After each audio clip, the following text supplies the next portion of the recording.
All right, let me just give a little brief intro. Hey, everybody, we're live over there on the Freakin Oracles channel, but I'm assuming that this is going to be a better representation. What I'll do is I'll bring him up after I go full screen with him.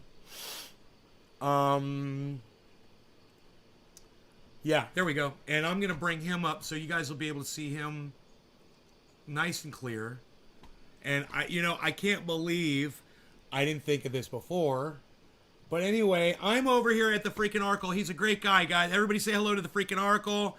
And I want to just say thank you for having me on your channel, brother. And thank you for hosting this interview. He's going to interview me. He's already started on his channel. But we're going to have a nice clear image. So you guys will be able to see everything. So thanks for joining in. You guys want the chat seen. I don't have my chat up right now. But I should. I could probably do that. I could probably do everything. I'm just hurting myself over here. Let me bring up the chat too. Here we go. Okay, great. There's the chat. That's where it's at. Okay. All right. I just want to say welcome to everybody that's on the Freakin Oracles channel, and I want to say welcome to everybody that's also on NAYS Garden channel. Simultaneously, we've got a couple communities here getting together, and that's always exciting. Great. We're live on 14 channels right now. So we already got 9 viewers over here.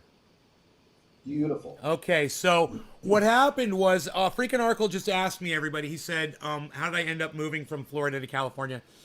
And I used to hang out in this chat room with this guy named Hatchby, and every once in a while I'd pop in there and say hello. It's called Cannabis Chat. Now it's Cannabis Chat.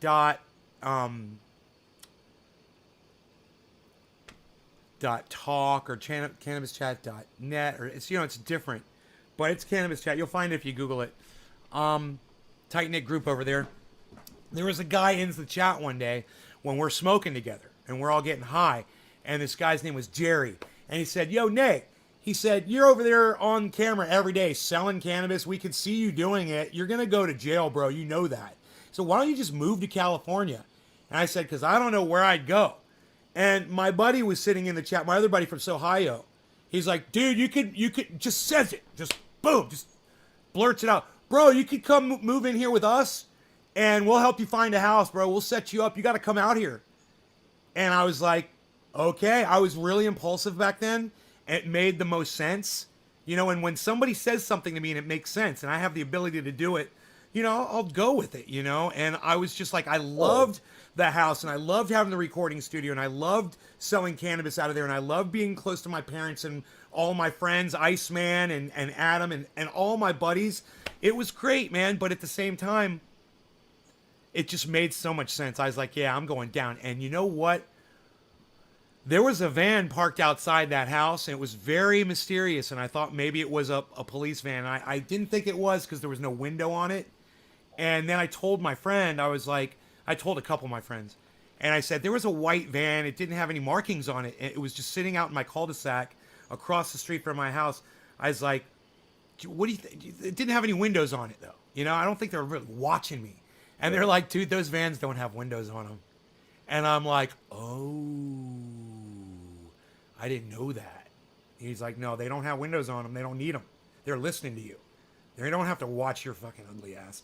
And so I told Jerry, he's like, don't worry, I'm going to get rid of all the grows. I had grows in the house. There were pounds of cannabis, all that.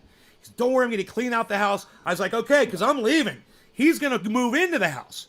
He's coming down to move into the house. He moved his family in. I leave. 3 days later, 4 days later, 5 days later, I'm on the road. I'm in Texas, I believe, and I get a call from Jerry. And he's up north, like up north, moving his stuff. And he's like, dude, they just arrested my wife. They locked up the kids in HRS. They're sweeping the house. Yeah, bro. It was psychotic. And it was like, it just took a few days. And I went ahead, I called a lawyer, and I got the kids out. I got her off. We went through the whole court thing. It took, a long time, man. It was a long time. It was a long process. But I dealt with it, and I paid for everything. And he blames me for it. He says that I set him up. Wow. Yeah, He knew bro. how he was walking into. He blames me for it.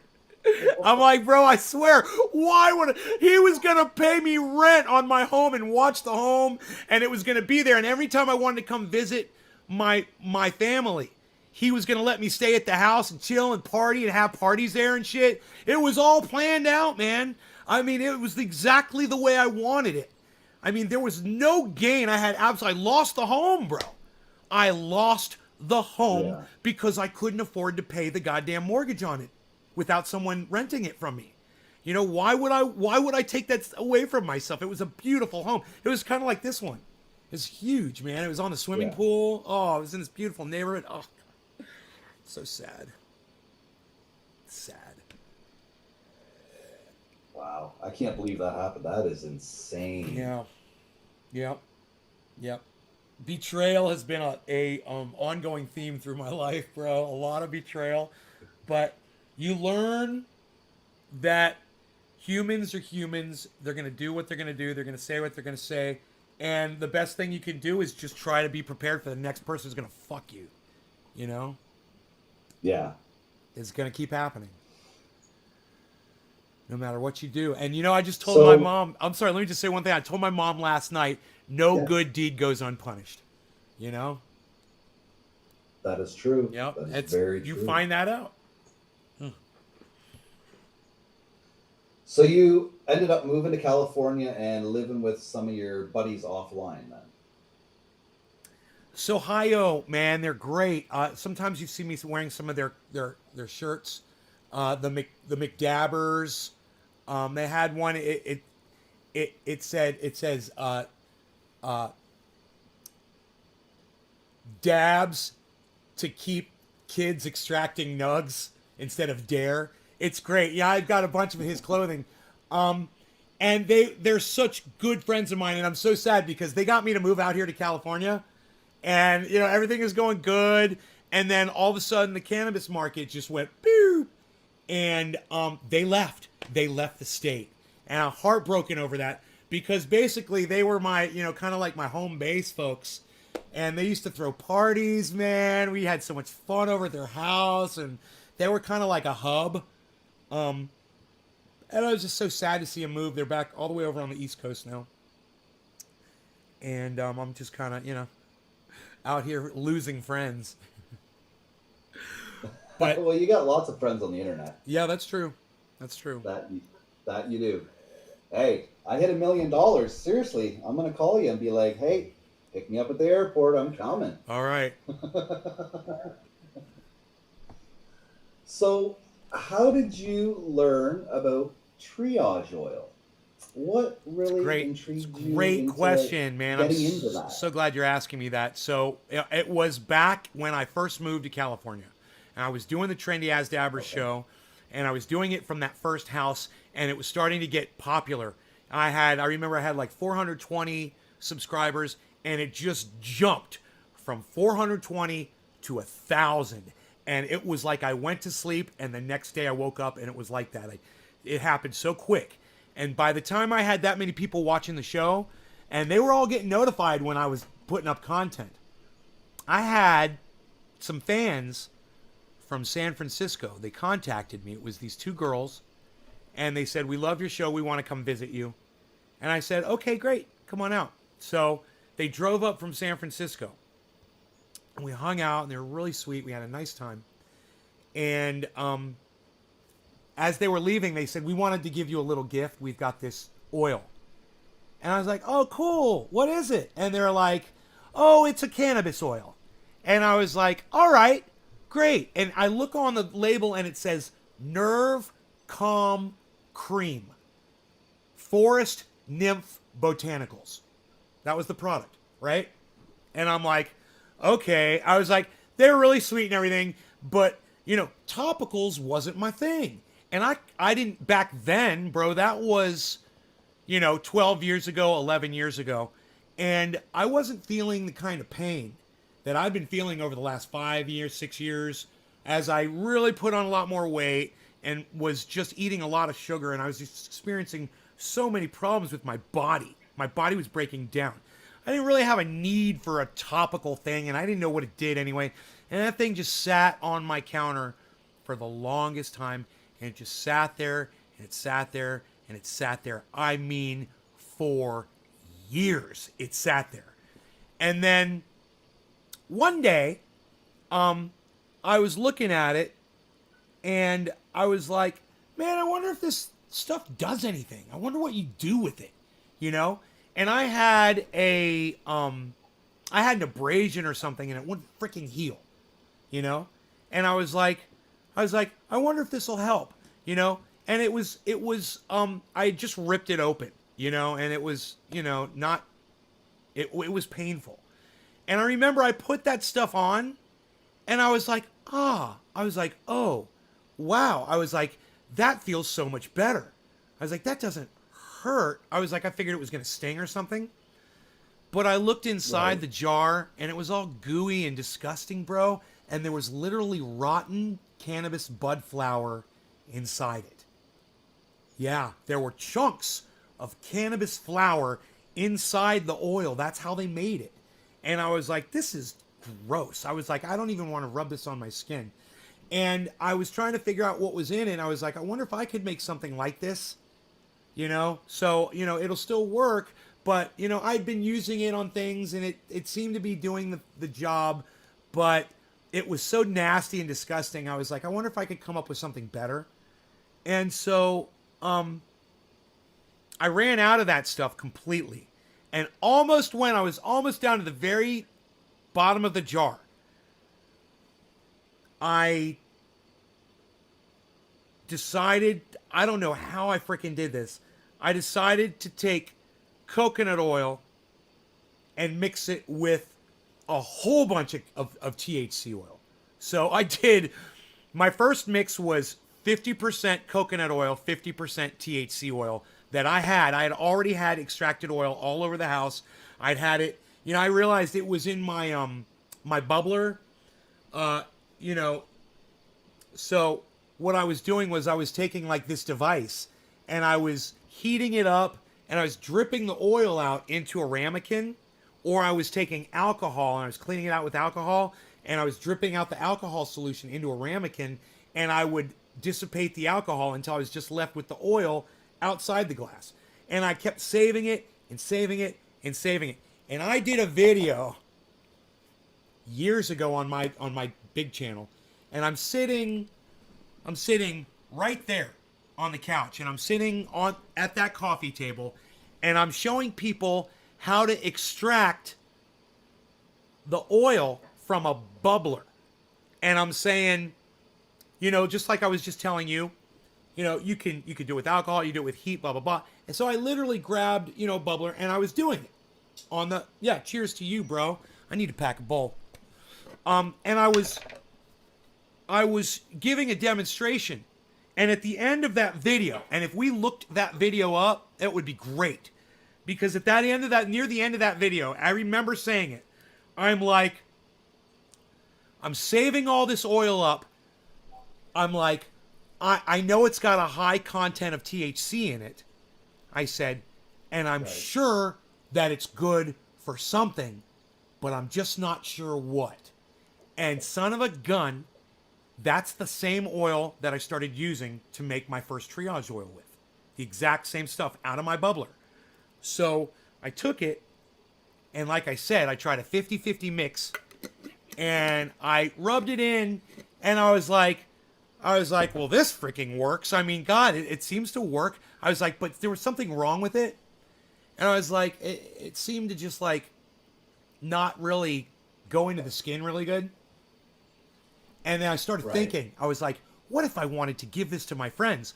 What if I wanted to sell this to people? I was like, I'm doing a 50-50 mix here. I'm like, I'm going to run out of oil like in a couple of days. I'm not going to have any oil left. I'm going to have to contact my friend Dino and see if he can manufacture some oil for me, because he's got the whole setup. He can do that. And I'm like, I remember I contacted him. I'm like, dude, can you make me oil? He's like, dude, I got so many people I'm making oil for right now.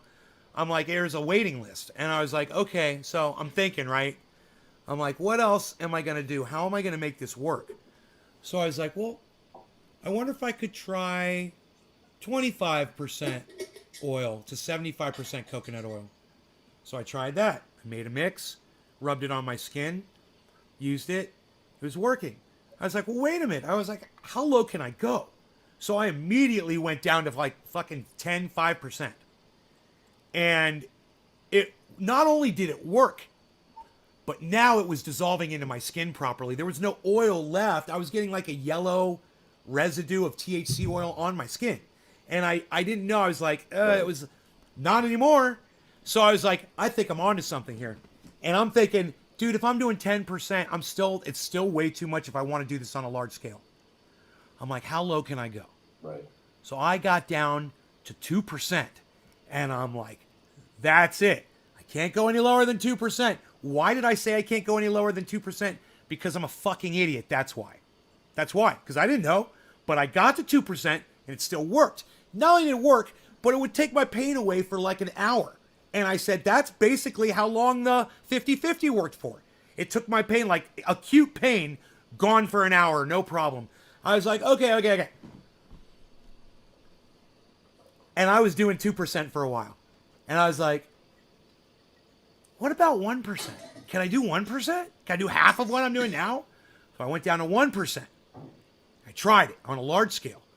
And it still worked. Not only did it work, but it was freaking lasting longer than the stuff that had 2% in it. Instead of it working for an hour, it was working for 4 freaking hours. And I'm putting on my little thinking cap here, and I'm like, that's because the carrier oil can only carry so much. And I need to find out how little it needs to get down in there, because I'm obviously wasting carrier oil somehow. So I got down to 0.6% on like a 14-ounce jar, and I made a 14-ounce jar of coconut oil, and I put 0.6% in there, and I rubbed it on my skin, and I was like, oh, this is great. I was like, not only is it working on acute pain and like cuts and things, I was rubbing it into my shoulder and it was making my arthritis go away. I'd rub it on poison oak and the poison oak would go away. I get stung by a hornet, the hornet sting would go away. I get bit by a mosquito, the mosquito bite would go away. And then the best part, and it wouldn't itch anymore. And the best part was, I'd rub it on my skin and go outside, and I'd literally see a mosquito would land on my arm and bite me, but it would go over here where the oil was, and it would go, and it would just like bounce off my arm, and I'm like, oh shit. So it's also repellent for mosquitoes, and I'm like, this is insane, man. I'm like, there's so many things. You know, the people who made that forest nymph botanical stuff, they didn't know. They called it nerve calm cream. Dude, this stuff isn't nerve calm cream. It's miracle oil. It works on over 50 things. We've had so many people, I mean, just today on the show, I had somebody saying, nay, it's taking age spots away on my skin. I'm like, yeah, my mom says it works on pre-cancer spots on her skin. Makes them go right away. And I'm like, it's crazy. So. Nice. Now, do you put anything else in there? Like any kind of like a peppermint oil? And that is the other ingredient. And it was, I don't remember what the inspiration was for the peppermint oil. I think I was looking for something to make it smell nice at the time. Right. But then when I put the peppermint oil in, and I may have had some peppermint oil in the house, which is why I ended up using it, I remember smelling it and thinking, this smells like gingerbread now. It smells like gingerbread, baking gingerbread. I was like, that coconut mixed with the peppermint has like a gingerbread odor to it. I was like, that's like magical. That's like freaking a magical. It's like crazy. You take two things and you mix them together and they smell totally different, like something else that it shouldn't smell like. And I thought to myself, it's going to have a nice smell to it, right? Little did I know the peppermint ends up preserving it. It's a preservative. It's an antioxidant. It's an antiviral. It's an antifungal. Bro, I was having problems with a little athlete's foot in between my toes. I put a little bit of that in between my toes. I never have it anymore. It's gone. It never comes back. After I take a shower, I just take a little tiny dab and I put it in between all my toes, as a preventative, and it does not grow there. So, the peppermint I know has something to do with some of the combating viral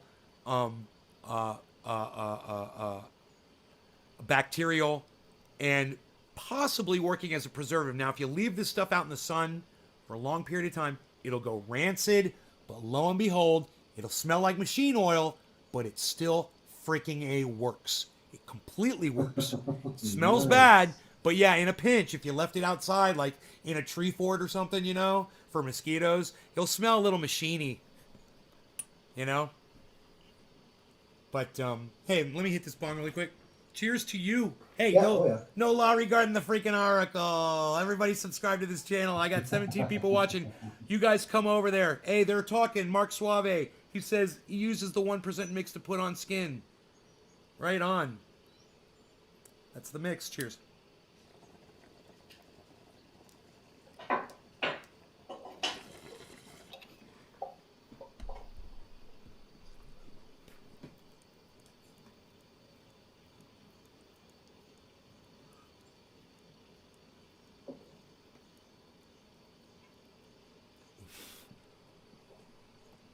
All right. Now, I know you do sell it. Are you able to sell that? Like, can you get it to Canada? I do, but I ask for a $10 fee for shipping anywhere international. Extra, just include $10 if you can. Right. Yeah, you know, this is the thing. When I took it down to 0.6%, I was so glad I did. It went to my buddy Karsten Menk in Germany. When it got to German customs, they opened the freaking box, which customs generally doesn't do. They opened the box, they unscrewed, this is crazy, they unscrewed it, they tested it, and they sent the results of the test to Karsten. Back with the jars, closed back up, back in the box, taped back up. Yeah, and said that it met the standards of shipping into Germany from the United States. And they did detect THC. Nice. They did detect THC in it, and they were fine with the amount. They said it didn't go over the threshold for the legal amount. You can have 1% THC in a product, a CBD product. It can include up to 1% THC in it. Yeah. So I'm at 0.6. So we're good. We're good. Nice. Yeah. But, that's the other thing. What's your, I attribute the THC. What's your website to order? Just in case anybody would like to order some from you from Canada. You know, naysgarden.com. That's probably the easiest one to remember. There we go. You know, it's Now, triageoil.com is the same website. Triage Right. Oil. Yeah. Have you tried experimenting using a high CBD strain at all to see if it has the same effect? No. You know, what I found out was it seemed like any strain, any kind of cannabis I was using seemed to make this oil work. Right. So I asked because Nancy had a sore shoulder, and she was mentioning that she went to one of the local, I think, dispensaries, and she got like a CBD like roll on, and she rolled it on her muscle, and it did the same thing that you're saying, that your triage oil did as well. That's why I was wondering if there was a difference between THC and CBD. I'd say I bet their product has 0.6 THC in it too, like mine. There's a lot of CBD products out there that don't help people. There's a lot of CBD products out there that are bunk. And people say, it doesn't do anything for me. Yeah. This doesn't do anything, blah, blah, blah. But, you know, when you find one that does, my guess is that it's got the same THC content that mine's got. You know, I attribute that to THC. I believe it's THC. It takes my pain away. Yeah. Awesome. Wow. Well, this is something different for everybody. They got to actually get to know you a little more personal. Yeah. Ones that haven't subscribed to your channel yet, which you bastards should. Get the fuck over there. Subscribe to me. Don't do it. At NAYS Garden. Don't do it. Don't listen to him. Don't do it. Don't do it. I'm the one that's driving around all fucking day listening to you. Am I not? Funny. That's funny. No law regarding the radio. No law regarding toilet delivering truck drivers. Cheers to that. Professional shit suckers.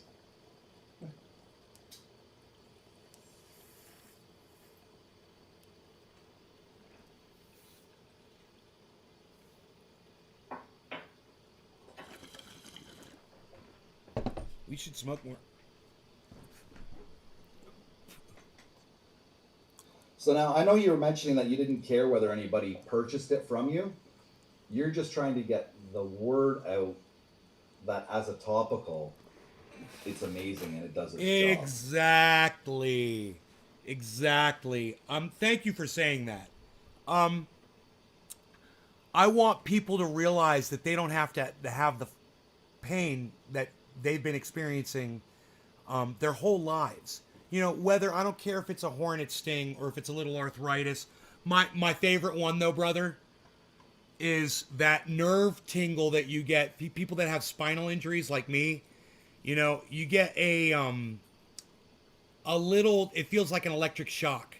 It happened to me last night on my toe. And it just felt like somebody's holding a hot wire to my toe. And Yeah. it's very painful and uncomfortable. I didn't reach for the oil. I just kind of rubbed it and it went away. But it took a little while. If you take that oil and you put it on one of those electric shock nerve tingles, it goes away instantly and it doesn't come back. And at least it works like that on me. And I've had other people say it works like that on them too. You know, I was just checking out an old post from somebody who used to watch the show, David C. Baker Jr. He put on Twitter, "Nay, thank you so much for the triage oil. I got the first good night's sleep I in years because this oil made my pain go away." He said, "Thank you so much." I got a real kick out of that. You know, a lot of people have benefited from that, and like David C. Baker, you're all more than welcome to take this formula and make it yourselves. It's so easy.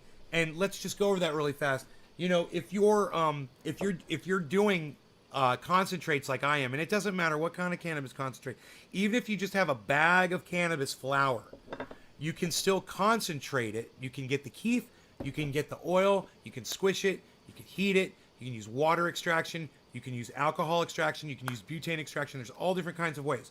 You can obtain that oil, and then you have the ability to easily make yourself this oil at home, and it's so easy to do. It's not complicated. A lot of people think that it's out of their skill set. You're mixing 3 ingredients. Once you extract the oil, that's the hardest part. And man, a lot of you that smoke, your bubbler's already extracted it for you. Now all you have to do is get it out of there.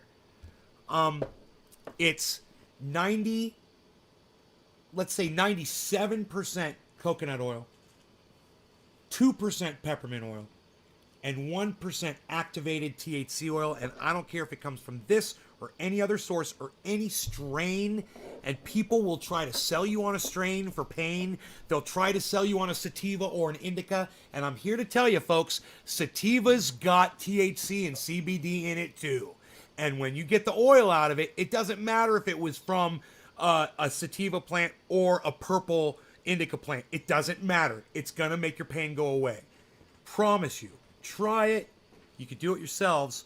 I don't need your money. That's the thing, man. I don't need people to order it. I really just need people to get that message out there and let people know. They've been lying to us all along since 1937. They've been lying and lying and lying, and Big Pharma has been sucking up our money all along. You know, anytime you've used anything for pain, topical, you know, I love this one, steroidal creams, you know, any of this garbage. You've been sold a lie by Big Pharma. Keep that in mind and understand you can fix it yourselves, and you should fix it yourselves. I'd love to see more people making it themselves. Well, yeah, if you can use this for aches and pains, well, there goes cortisone shots. There goes some other narcotic pills, right? You can replace it with some point, and then there's a point where, you know, there's some pain that you're not going to be able to deal with the oil. That's for sure. But for I so know, but, much, you know, it does work on so much. Yeah, if you could cut your medication use for pain any little bit, right? It helps, right? Because the idea is, unfortunately, Big Pharma's got us all. You know, at one point or time or another in our life, they're going to have us. So we try and stay out of their grasp as long as we can. I remember posters, seeing posters from the early 1900s about cannabis tincture. Their doctors were selling it for everything. You got the sniffles, you got the sneezes. Take a teaspoon of cannabis tincture. I remember those things. You see them on, if you Google it on Google, it's insane, these old posters before big prohibition. Yes. And, Very look common. at hemp. If we started to use hemp for everything to replace wood, which it can be done because they can compress it enough that it can be just as strong as a 2x4. They compress it enough to be as strong as cement. They're using hemp. It's more expensive. They use hemp in drywall now, and it's using the hemp makes it like fire retardant, mold and mildew resistant. Like, it's beautiful shit to use in your bathroom when you're doing your bathroom. It's amazing. I know the industry won't make as much money, but if they could move that way, life could be a lot better for all of us. That's more trees out there. Yeah. In my opinion, it's too late for all that, and I've given up on that vision. But it's a nice vision, and it's just too bad that we are where we're at today. Yeah. Is there anything else you wanted to mention that we didn't cover at all? Well, yeah, for your audience especially, I cover crypto on my channel, and Right. Yes. We Go wanted ahead. we wanted to mention a purchase I made today of Scrooge. So, getting on this network, it's anytime that you're going to switch between networks and things can get a little complicated. I was having an issue yesterday with a wallet. And I got really frustrated, and the transactions weren't going through. What the message was coming up was saying, I Googled that shit. I Googled it. Here, it'll come up on my Google. Wasn't it like the output doesn't equal something? Or... You're good, bro. Insufficient _output _amount. There we go. So I typed that into Google with Scrooge pancake after it. Now, it was insufficient output amount. You guys want to know what that means? You want to guess, Oracle? Go ahead. Insufficient output amount. Yeah, you want to guess what they really should have written there instead of insufficient output amount? You know what they should have written there? Would it be change the last two digits to 99? No. I'm going to tell you. It's raise your slippage. They wrote it in Chinglish, man. Why not? They wrote it in robotese. And why not just say your slippage is too low? Why couldn't some engineer over there, right? At that whoever writes that app at Pancake, why can't the re-engineers over there at Pancake come up with something better than insufficient output amount? How about raise your slippage because it's too low? Oh, and by the way, how about this? Your slippage is too low. You're at 15%. It needs to be 40. That'd be a great message to get. So I wouldn't have to go 16 swap. Sorry, insufficient slippage amount. Okay, 17 swap. Oh, yeah. Oh, we're adjusting the number. Okay, swap. Insufficient output amount. Okay, 18 swap. Bro, I did it all the way up to 40. It took a while. But you know what? I think I skipped from 35 to 40. When I got to 40, it worked. And I got that damn Scrooge. And I wasn't feeling how so much Scrooged. What was the fee at that 40? Did it take the whole 40%? It was fucking nothing. It was a fraction of a penny, the fees. And raising it meant nothing. Nice. Yeah, it was fractions of a penny, but it was like 000 BNB. 0001 BNB or something. I was like, I don't even know what that is. Right now. Buying it's like $300 or something. Now, think of the Matic network too. With them creating tokens on the Matic network. You know how cheap Matic network is too, as well, for transfers. It's like that too. And then there's like 3 or 4 other ones. So there's 3 or 4 other chains that is are a Ethereum? lot Are cheaper you than trying to tell me Ethereum. that Ethereum's going to crash? Is that what you're trying to say right now? I don't. Could Gussie have Not been right? now, but I'm saying in the future, once more tokens decide to be on BSN or the other ones, like something could happen to Ethereum then. It would be a store of value in silver, I guess, since Bitcoin's a store in value of gold.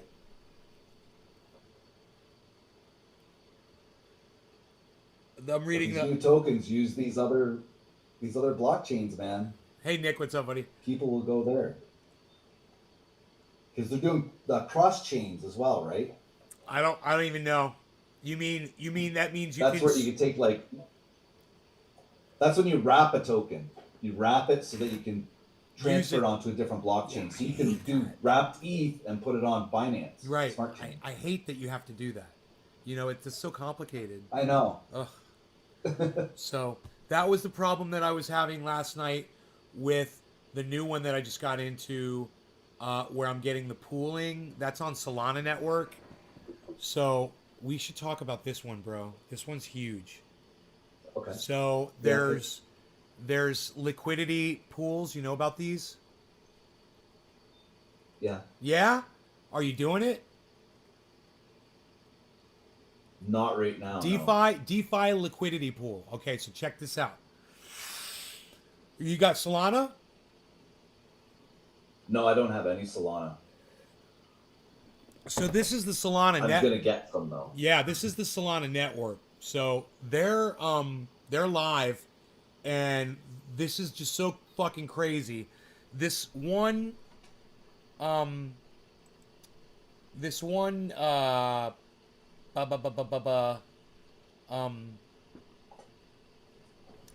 exchange is I'm trying to think if if I just type in, I think there's a son of a gun. Type in Solana dexes or something. DeFi. Have you heard of the wormhole token bridge? No. Don't forget about it, okay? That allows you to swap across networks, right? With very, very, very little fees, bro. It's you connect your wallet and boom, you swap. Bam, bam, bam. It's just like that. Wormhole. I'm so glad I found this for you. Wormholebridge.com, bro. Wormholebridge.com. All right? That's for real shit right there. Now, check that one out. This one, yeah, like you said, Solana. No,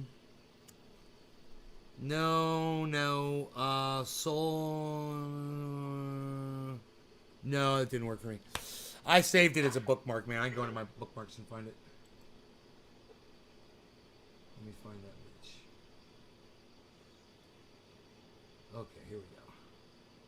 All right, Radium, bro. Radium. Raydium. And Radium Farm. So it's radium.io. Radium.io. Okay, so you go in there and you got to bring in some Solana, okay? And you take Solana and you purchase some Ray. And then you take the Ray and you got to take the Ray. It's all this rap bullshit, right? And you got to take the Ray and then you got to buy something else with the freaking Ray. Then you buy, I'll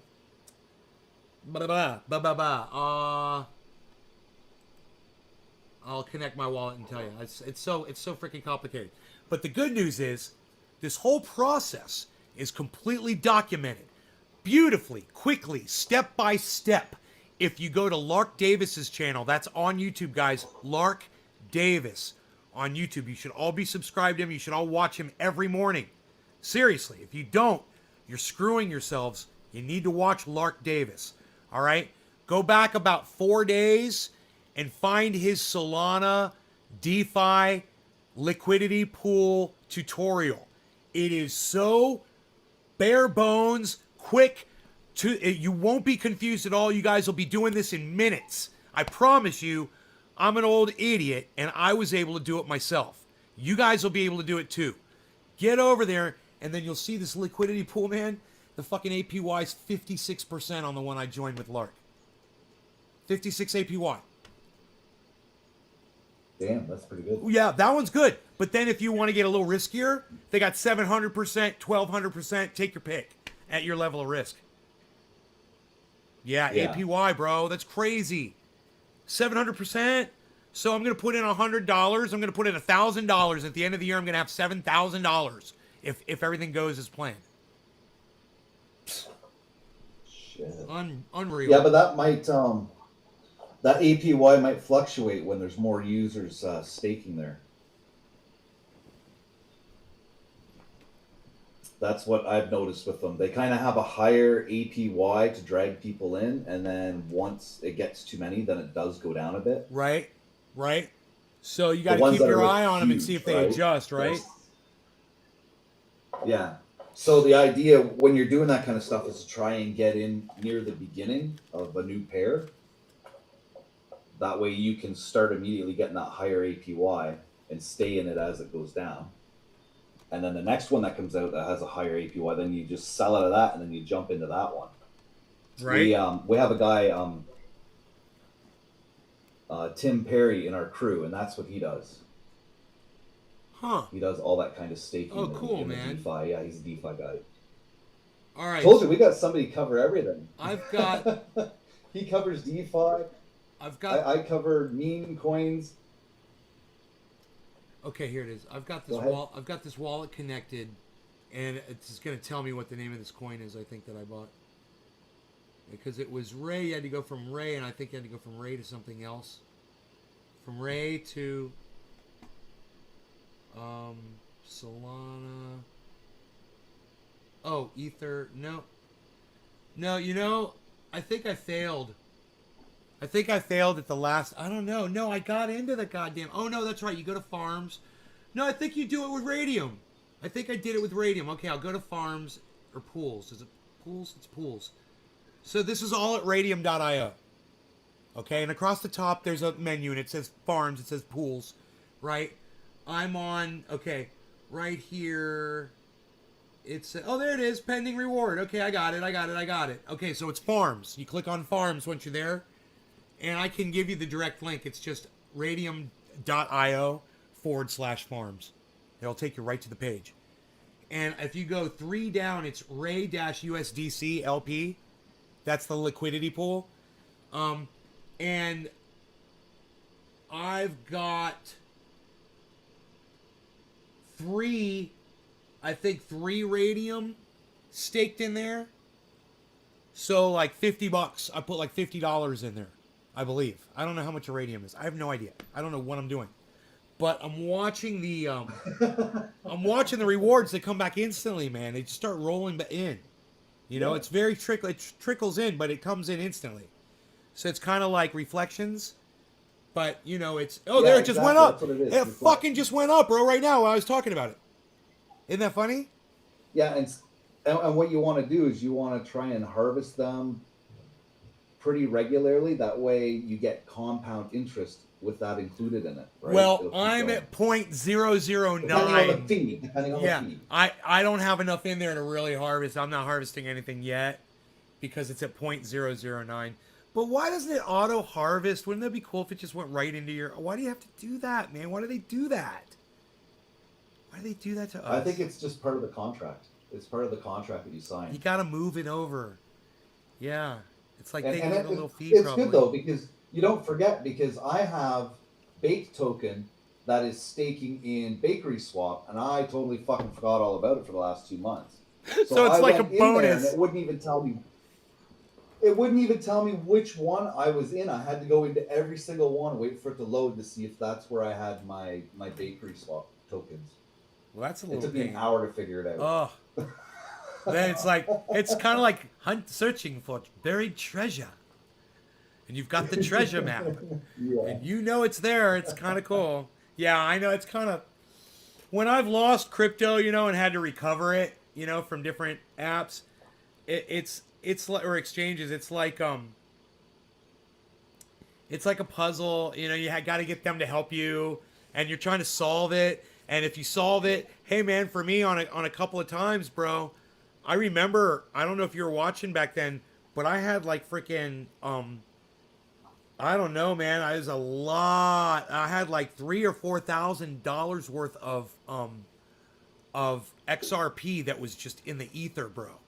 And I recovered it. I was able to get I that. remember you Yeah. talking about that. Oh, it was a nightmare. It was. I sent it to the wrong goddamn. I had the right wallet address, but I had the memo number wrong. I put the wrong memo number in, and so it was floating there, and Celsius found it, and they got it, and they got it into my wallet. It took like a week, but they got it.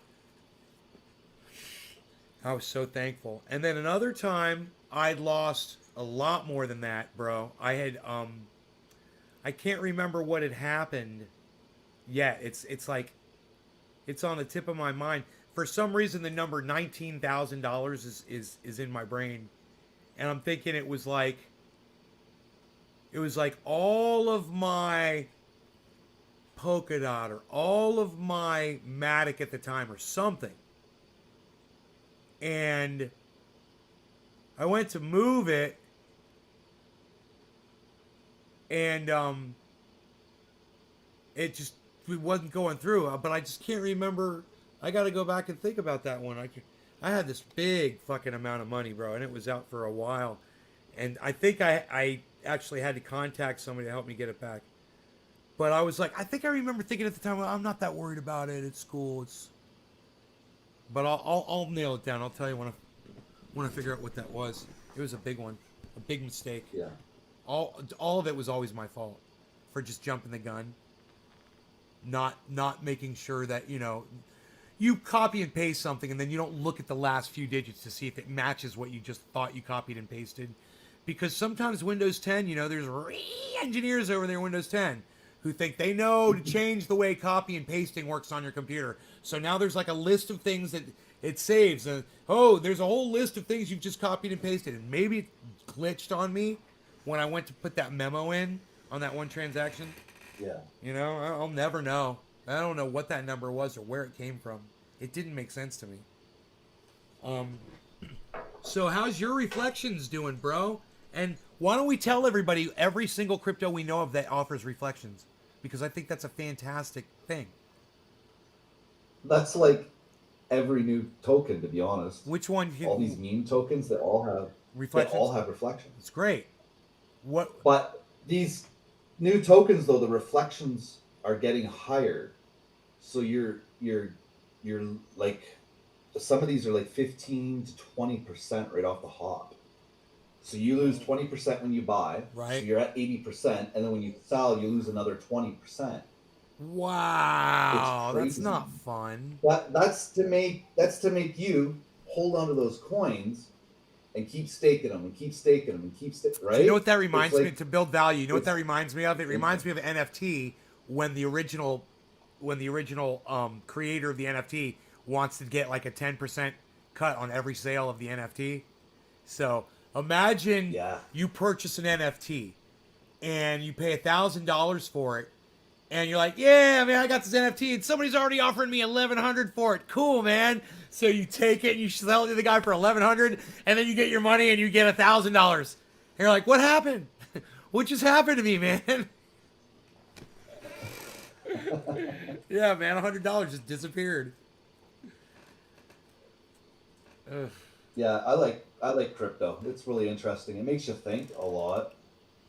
A lot of reading goes into this research. If you're doing it right. My problem is when I started, I didn't want to read anything. I didn't want to research anything.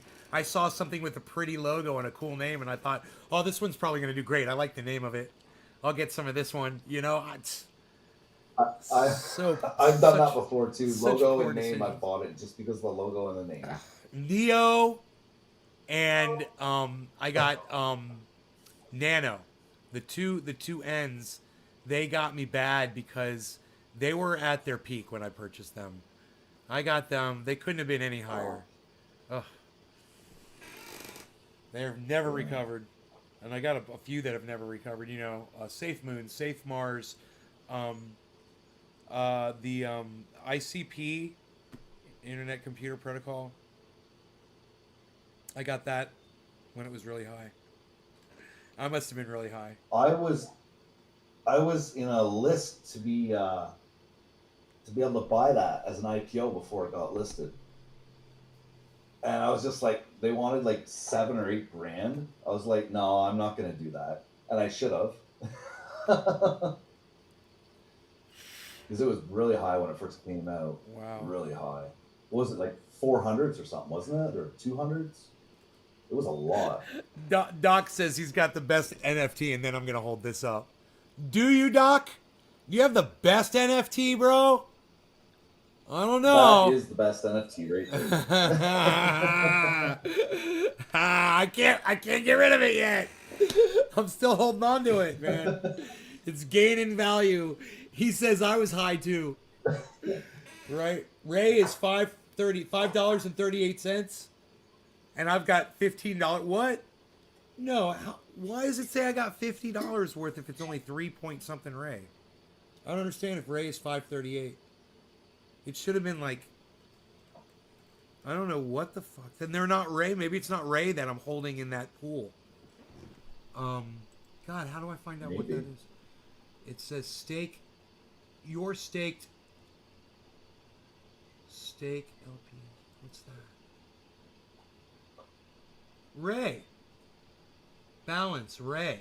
USDC. 3.0. The balance says, oh! No, the balance says it's $53.91.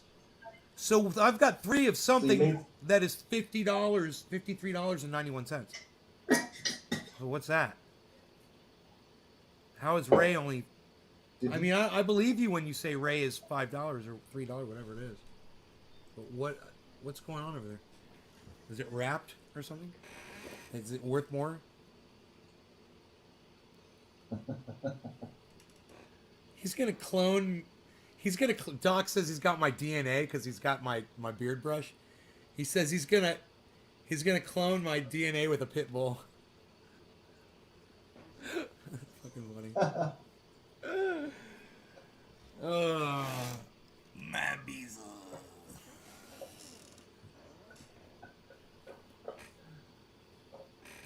Financial. Oh, look at that! There's chat on screen. Lots of staking opportunities for fans these days.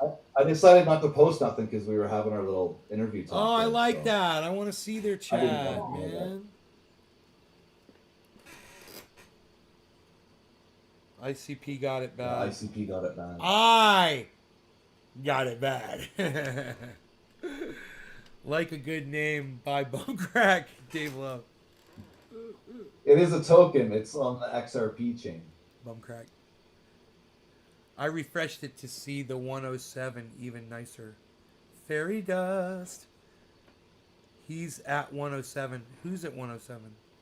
Oh, 100 subs. I am. I got 107 subs. I was at 99 yesterday at work. And one of the guys I work with, he came out, and I was like, dude, go to my fucking channel on YouTube and subscribe. I was like, you'll be my 100th person. He's like, okay. He's like, that is. I look at my phone. I'm like, yeah, 100. All right, thanks. Nice. Congratulations, bro. It's awesome. Hell yeah. Wow. It's a milestone, bro, when you hit something like that. I love that shit.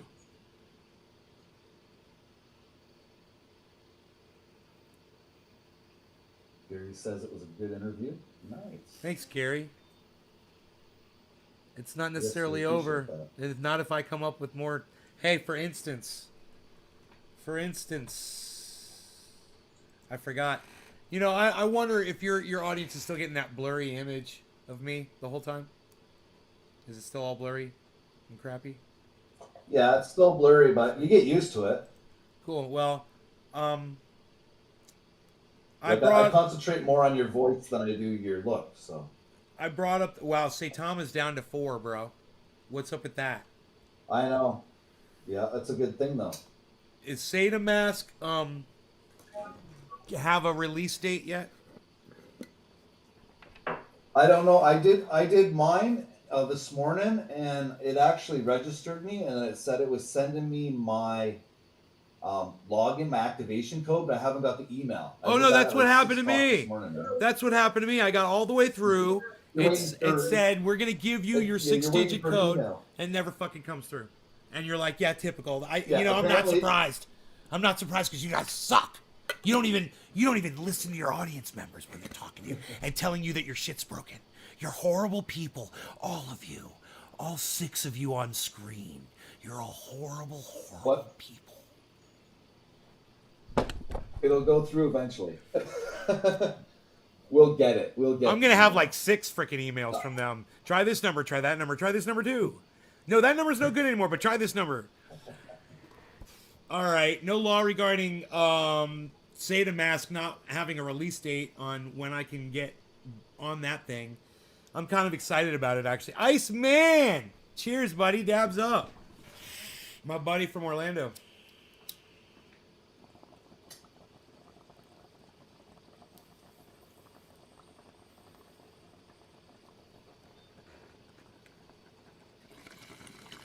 On the buddy bong.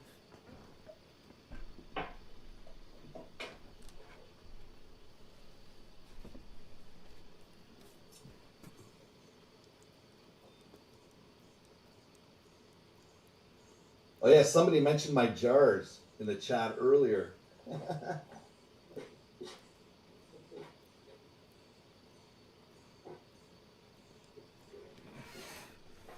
Nice. Buds. Lots of them.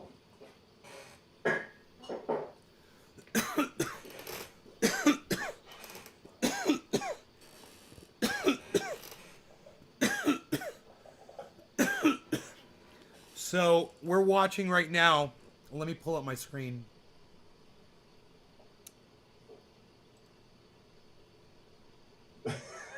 And brothers from different mothers. Okay.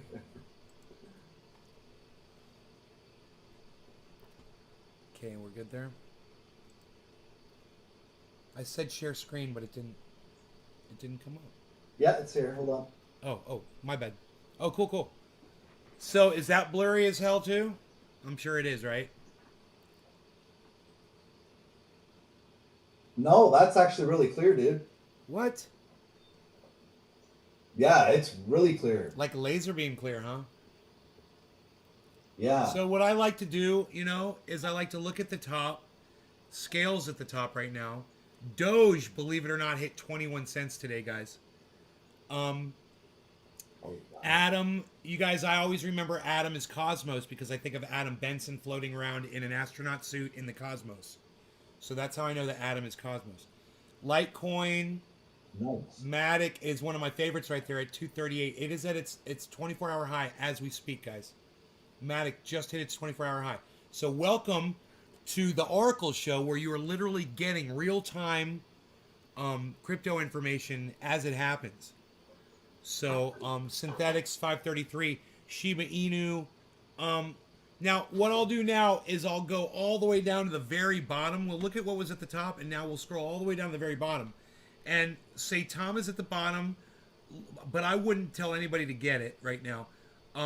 Loop Ring is $1.43. UFO is at 15, and Harmony 134. I wouldn't touch Harmony 1 at 30.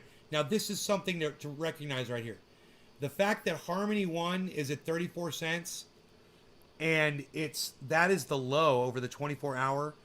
You guys have to remember, Harmony usually rides around 20 cents. 25 cents would be fine for that. It's so high up right now. And just know that if you bought it right now, it could just totally drop out. It's a good one, but I think it's going all the way up to $1. I'm going to keep my eye on that one for sure. EFI's doing okay.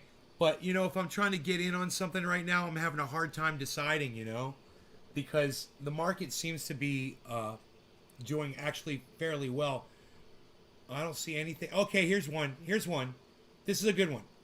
Crypto.com is at 45 cents, and it's been there for a while. You can see the 24-hour high is 44, and the low is 45, which is where it is right now. And the 24-hour high is 47 cents. It's going to go all the way up to 60, 65 cents, and then some eventually. So if you wanted to get in on something that I felt was going to go, I would totally look at Crypto.com. Sandbox is way down, man. This is beautiful. This is something you want to see. Sandbox, the 24-hour high, guys, is 558. Look at this. 488 right now. That is a steal on that Sandbox, which is going to go way over $6. So, you know, Wilder is down. Look at AVAX is under $100. Take note. Avalanche is going to go, guys. So, look, Eagled is way up at 200. Do you guys see the difference here between AVAX and Eagled? Look at this. They're both at like 2%, and yet they're both right next to each other on this list. They're both like right next to each other. And if you didn't know what these things did, you know, on average throughout time, you wouldn't know which one would be a good buy. So these 24-hour markers right here are really good if you're keeping track over the last month or the last 6 months, and you can remember where you got in at, or you remember where, what I like to say is where they average at, where they ride at. And if you can remember where those are, like Crypto.com, 60 cents, that's an easy one to remember.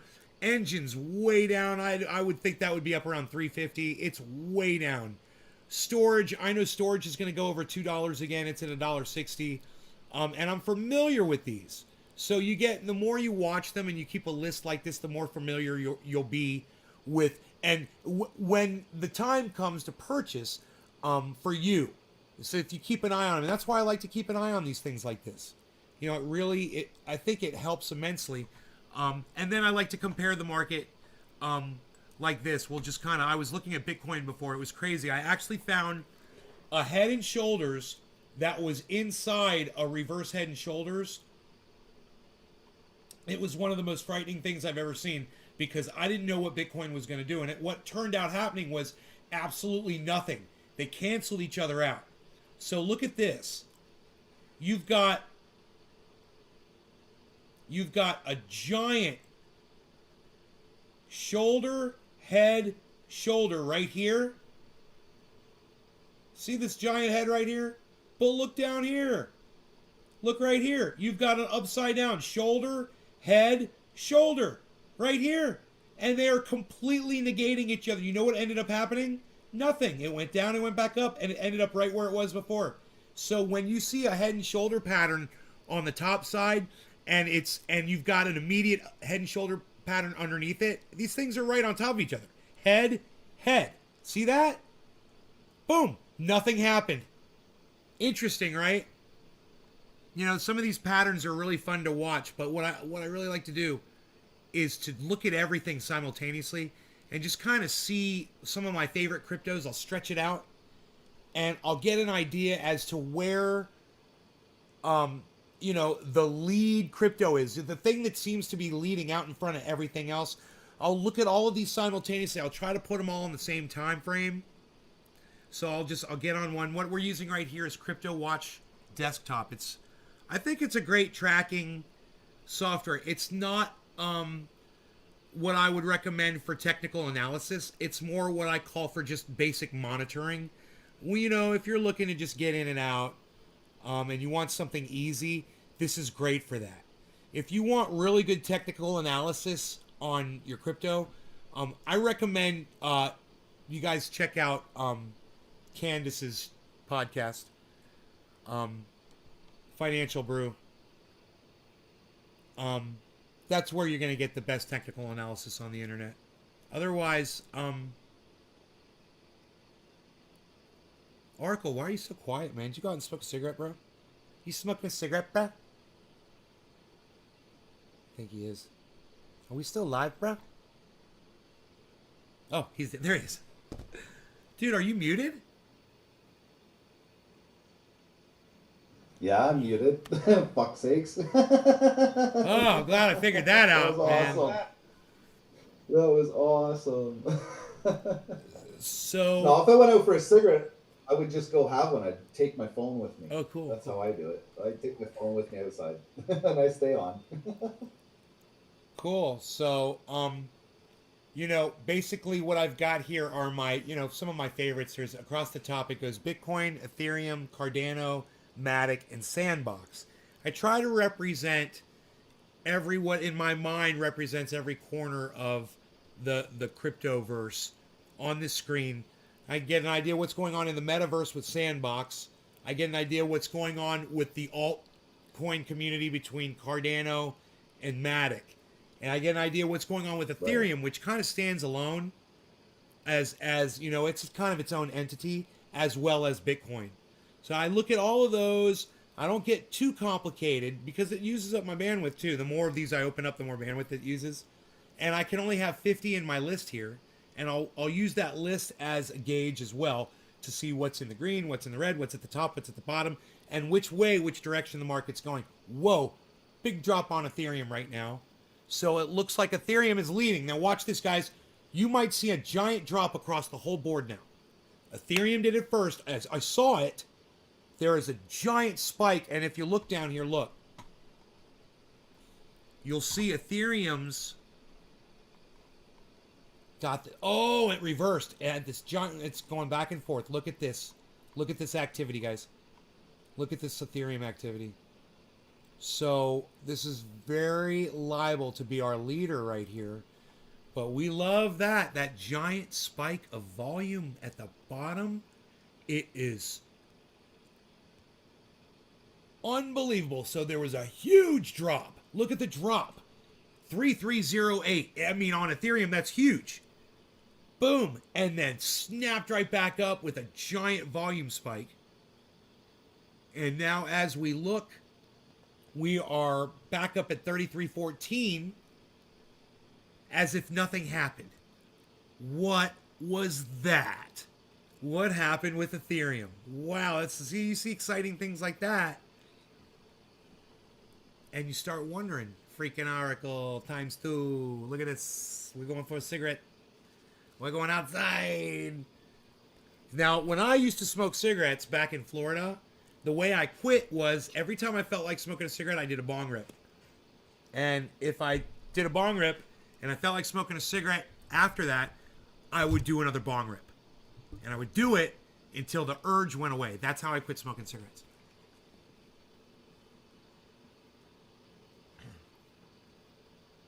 So, if Oracle, once again, I want him to know he's muted on screen.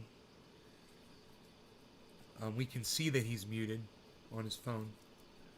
Okay, so Damn it, I did it again. the drop literally corrected itself. I don't know what just happened, and now all of a sudden everything is spiking upwards, which is beautiful. I love that. I love it. I mean, Bitcoin just took a giant jump. Cardano is jumping upwards. Matic is jumping upwards. And you guys, I don't know what the explanation is how this seems to happen all the way across every freaking cryptocurrency sometimes. They all are like locked together in unison. And then other times they will move completely opposite each other. And if I knew what caused that, what triggered it, and how to monitor it perfectly, I would be a billionaire in days. You know, if you could master that movement. And that's why I recommend CoinCasso. Yo, Oracle, you ever heard of CoinCasso? Give me a nod if you have. Oh, you can you unmute yourself. CoinCasso. What was it? Coin? No, I haven't. Oh my God, bro. So, I'm not a trader. I'm a hodler. I don't understand trading. I'm still trying to understand, shorting the market. I don't understand how you can make money when the market is losing money. That's the thing. You're betting against it. But why are people taking a bet on that? Because there's a chance that you'll be wrong, so they'll get to take your money. Okay, I get it. Okay, I think I just got fucking shorting the market. Holy fucking shit. I just explained it to myself. That's it. I got it. It's a bet. You're making a bet. A put is a fucking bet. That's all. You're betting somebody. And they're betting that it's going to go up when you're betting it's going to Yeah. go down. And if you win, it depends. It could be like you Leverage. win 2x or 3x. Right. If you leverage it, sure. Whatever, Certainly. Certainly. And if you lose the leverage amount too, right? You lose an exponential amount of what you put in. Okay, so. Wow. We're learning things here, folks. I'm a noob. But I was making a point there. And I lost my point. I was talking about CoinCasso. So this guy, he's not like me. He's not a hodler, man. This motherfucker is a goddamn. He's a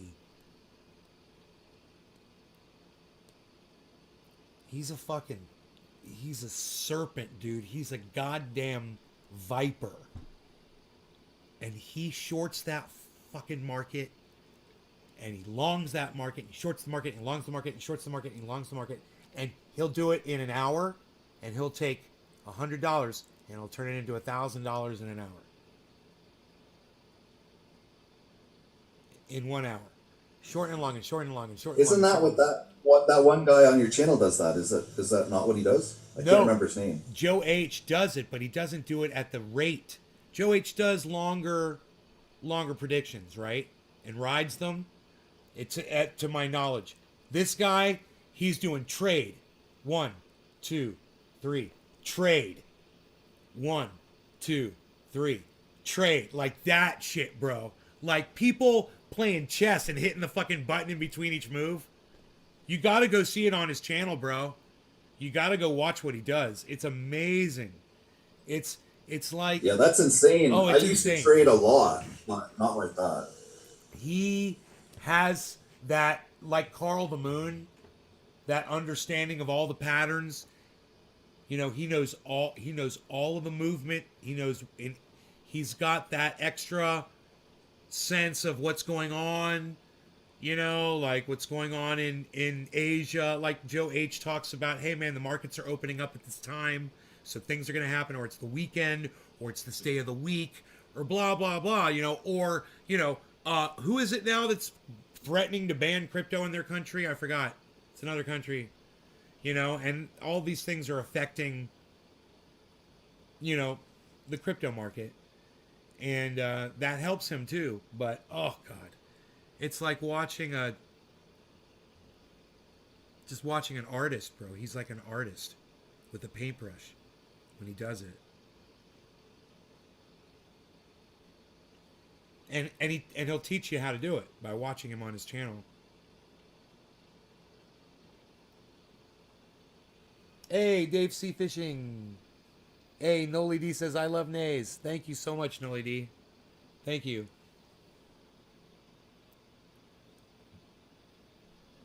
$18.22. Josh Vance said, super clear. Orlando represent, says Docky Hollandaise. Docky Hollandaise. So we've got Bollinger Bands that are supplied to us by Joe H on the show. And, well, I usually have them right here.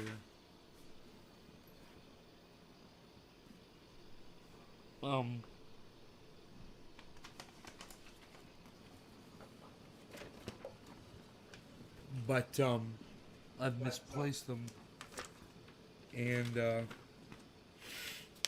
they're I just had them too. They show the levels of resistance and support for Bitcoin. And right now, Bitcoin is at 43,064. So that next level of resistance is at 4390 or 91, I believe.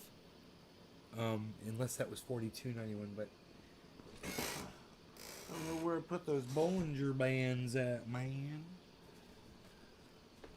I ran off with them.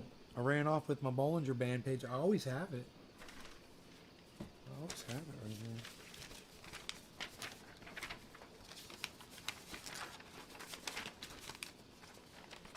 Oh, here it is. I found it. 43091. I remembered it. Can you fucking believe that?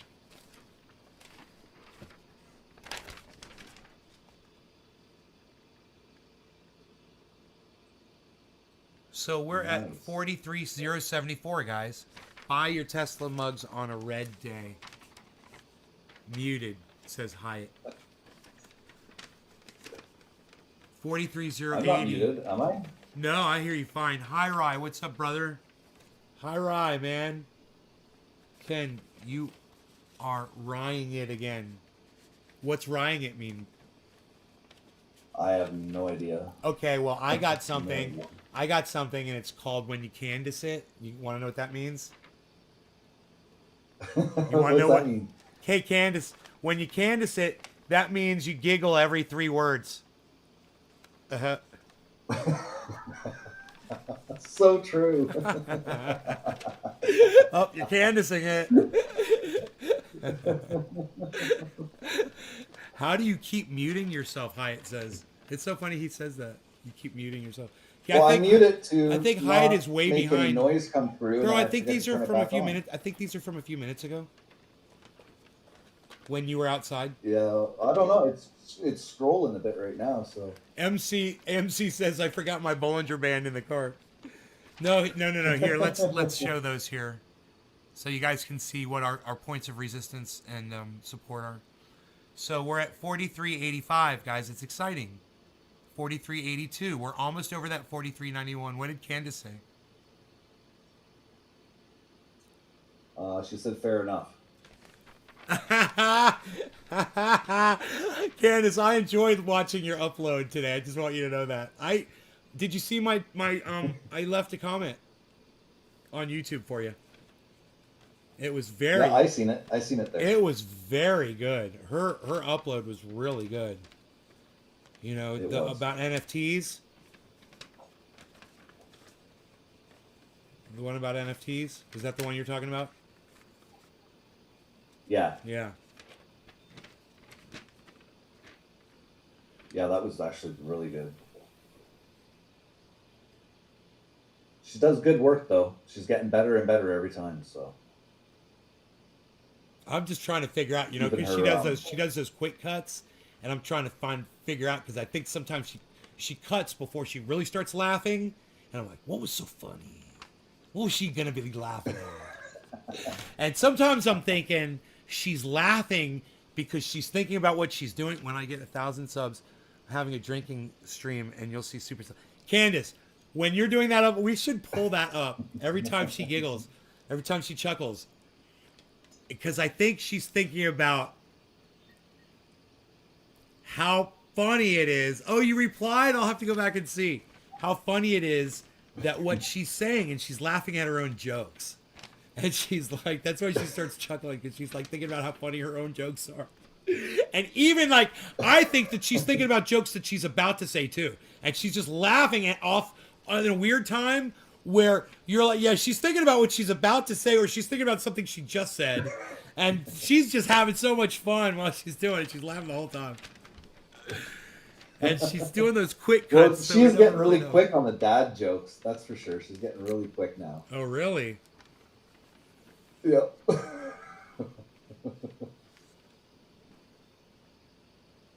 Look at this Bollinger Band resistance right here. Now, this is why you will see this, guys. When you see Bitcoin is at 43.82 and you're like, well, it's weird now. It's just kind of settling there. It's because it's under this point where it's trying to get through. And you'll see it might try to get past that 90, 91 a few times. And when it finally does, it won't go back underneath it. Then it'll keep moving. And that's that point of support. And that resistance then becomes a point of support. So think of it like this. The price is underneath a trampoline, right? And it's trying to get above the trampoline, and it's trying to poke through. And when it finally pokes through, then it starts bouncing on the trampoline. And the trampoline, instead of it keeping you from being underneath it, it starts propelling you upward. Probably the best analogy I could come up with for how the trampoline is first it's the resistance, and then it becomes the support. Right. Resistance and support, Bollinger Bands. So you can see it's still trying to poke through from underneath. Besides your altcoins, what's your favorite stable coin?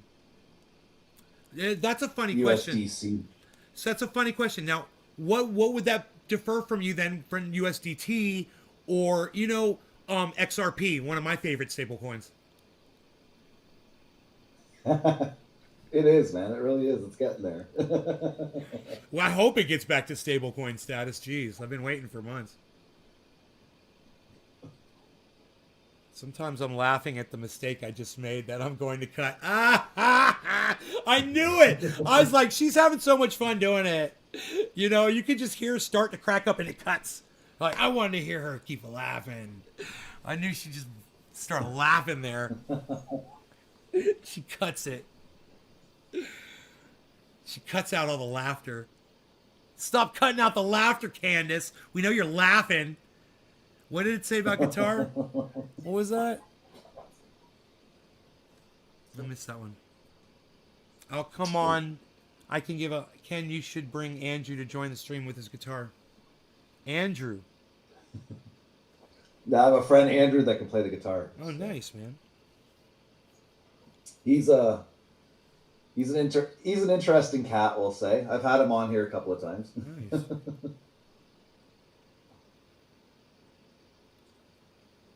We are getting some serious indicators on Sandbox and Matic and massive indicator on Cardano. You guys can see it. It's really easy. So when you're looking at a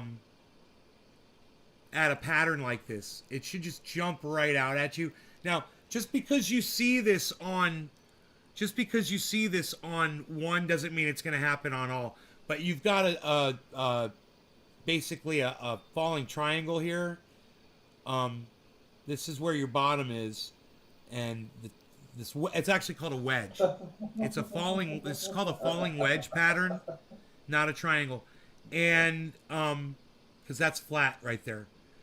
And this is what they call an unsustainable pattern. It'll do this for a while, and when it gets, you see it starts, it's got a very wide dynamic to it. It goes up and down and up and down, and it's a little smaller and a little smaller, a little smaller, a little smaller, and it gets to that point where it gets a little smaller, and then all of a sudden it'll do the breakout.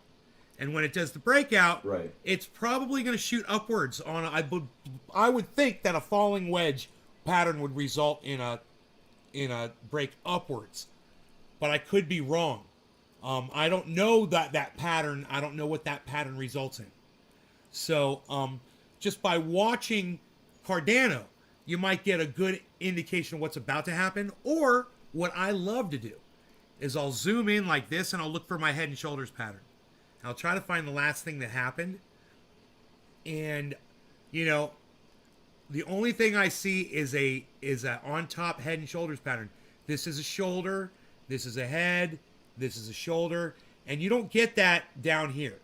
You don't have that anywhere down here. So that resulted in what you're seeing right here, this drop. So the good news is that's about all it's going to drop right there. It's probably not going to go much lower because you're seeing that yellow marker, which is indicating that it's about to, hopefully, as I speak, this always happens as I say it. It'll be like, fuck you. And it's like, no, we're going to go down. We're going to go down lower. And it is. It's going down lower. But the good news is there's a drop in value and there's a drop in volume. And what this always indicates on Bitcoin is that it's about to go up. So if you look right here, see the volume going downwards? Volume's going downwards. That matches the drop in volume and in value going downwards too, right? That always results in a shot upwards. What has to happen right now is this green marker needs to get big and it'll turn this red marker yellow. So you got to see this green marker below go green, get big. It'll flip that thing yellow. You got the double yellow marker behind it, and then you're going up. So, Bitcoin, this happens way faster on. This is, we're on, I thought we were on Cardano. Oh, yeah, we're on Cardano. Okay, cool. My bad. For a second, I thought we were on Ethereum. Okay, here we go. So we're looking at that volume marker down at the bottom, and where it's building. Your marker in the top should flip yellow. If it stays green below, see now as soon as the bottom starts dropping, it's not a good indication. Up there you go. There you go. So it did go yellow. And now you've got double green volume below. If it stays like that, then I want you to look at the bottom of where the candlesticks are.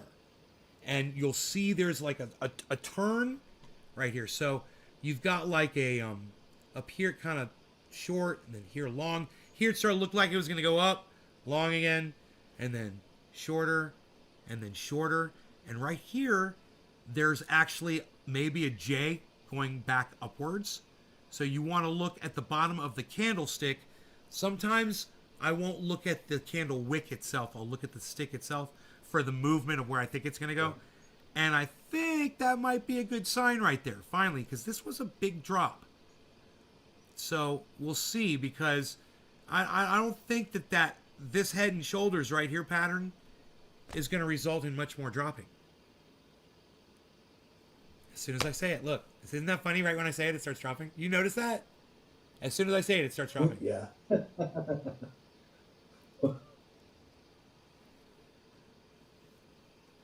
MC Paradise wants to know how your thorium's doing. Thorium, you know, I took a good amount of that thorium and I bought Scrooge with it. Oh, that's right. Yeah. So, let me take a gander over here. It's in my Binance. Okay, so thorium is I got a little tiny bit. I got 17,000 coins, and I think what are they worth? Like a penny. What's thorium at? Oh, I have no idea. Does anybody know what thorium's at? Give me a second, I'll look it up here. We've got a triple yellow marker indicator on Cardano. It really is trying to turn around. It's showing. Now I'm not used to watching Cardano as like I watch Bitcoin. The movement could very well be different. But if this was Bitcoin, man, it would probably be turning around. Thorium is a penny and a half right now. Okay. Canadian. So That's Canadian. I got 17,000 of those little things. It's like, what is that, like $700? Probably not even that. It's probably $70. How much is 17,000 penny and a halves worth?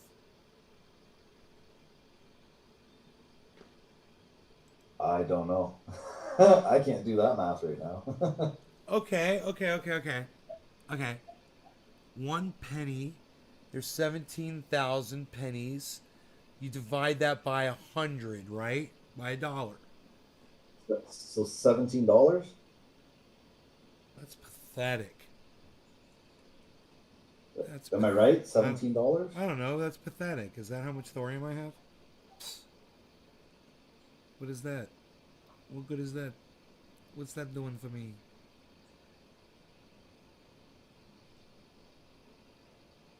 That is 0.012 American.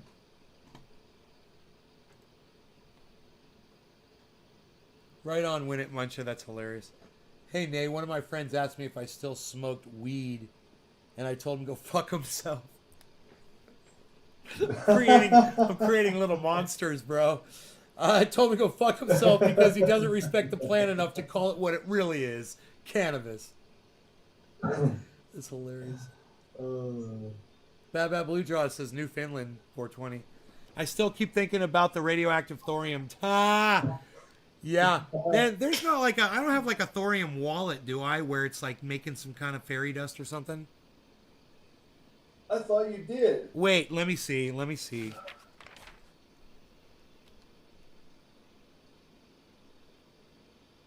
Oh no, it might not have been a thorium. It was that other one. VRA? Yeah, yeah, the 25%, 25 Oh. point. Yeah, Oh. I remember that one, but I Let don't me see remember one for something. thorium. Thorium.finance.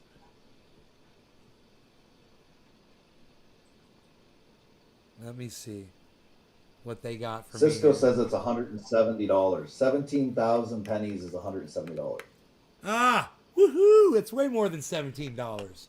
Yeah, Yeah, so you're doing pretty good. doing Nothing great. wrong with that. I'm doing great. Hey, my stuff's already connected. It's the thorium thing here. What am I looking at? I don't even know.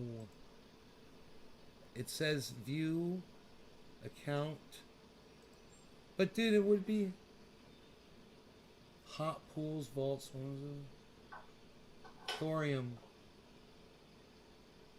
exchange. Yeah, I don't see anything here. I don't think there's a thorium wallet. Yeah. I don't have some special amount of thorium somewhere stashed away. Like magic. Like magically. Fucking. I think this is all the thorium I ever bought.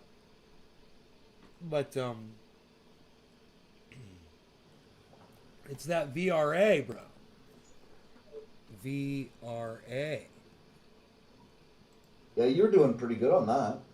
I don't know. I'm looking at it right now. I'm going to pull that thing up. Oh no, it's going to do this whole thing. The login shit.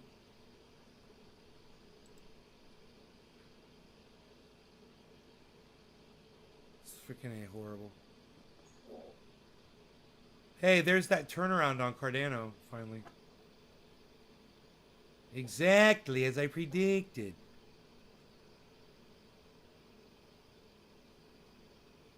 I tell you what, bro, that could be an inverse head and shoulders pattern forming right there. On Cardano. Let's look at Bitcoin now. And this software is really easy to use to move things around to see what you're looking at. Just scroll the mouse wheel around here when your crosshairs in the window to manipulate stuff. So this is Bitcoin,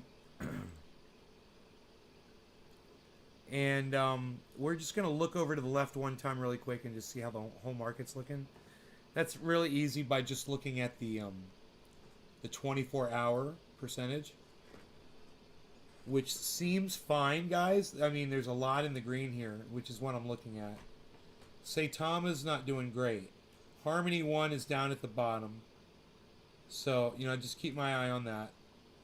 Oh, VRA is at 3 cents. There it is. So once we look at that, we'll move this out of the way. You're getting 25.99 or something on that one? Was it?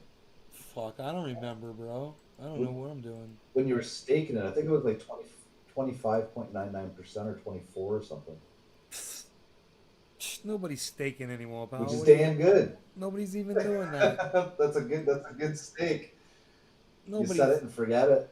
Nobody even has to pick all the motorcycles and solve the puzzle, pal. Solving the puzzle. As long as you remember VRA is at 3 when you put them in, you don't even have to look at them. You just let them sit there and stake. Nobody's even got to do the two-factor authentication anymore, pal. Unreal. Nobody's even doing it like that. What are you even doing? Nobody does it like that. All right, so... Wow, yeah, I do. Share this number with nobody. 962437. All right, here it is. There's my VRA. I can see it.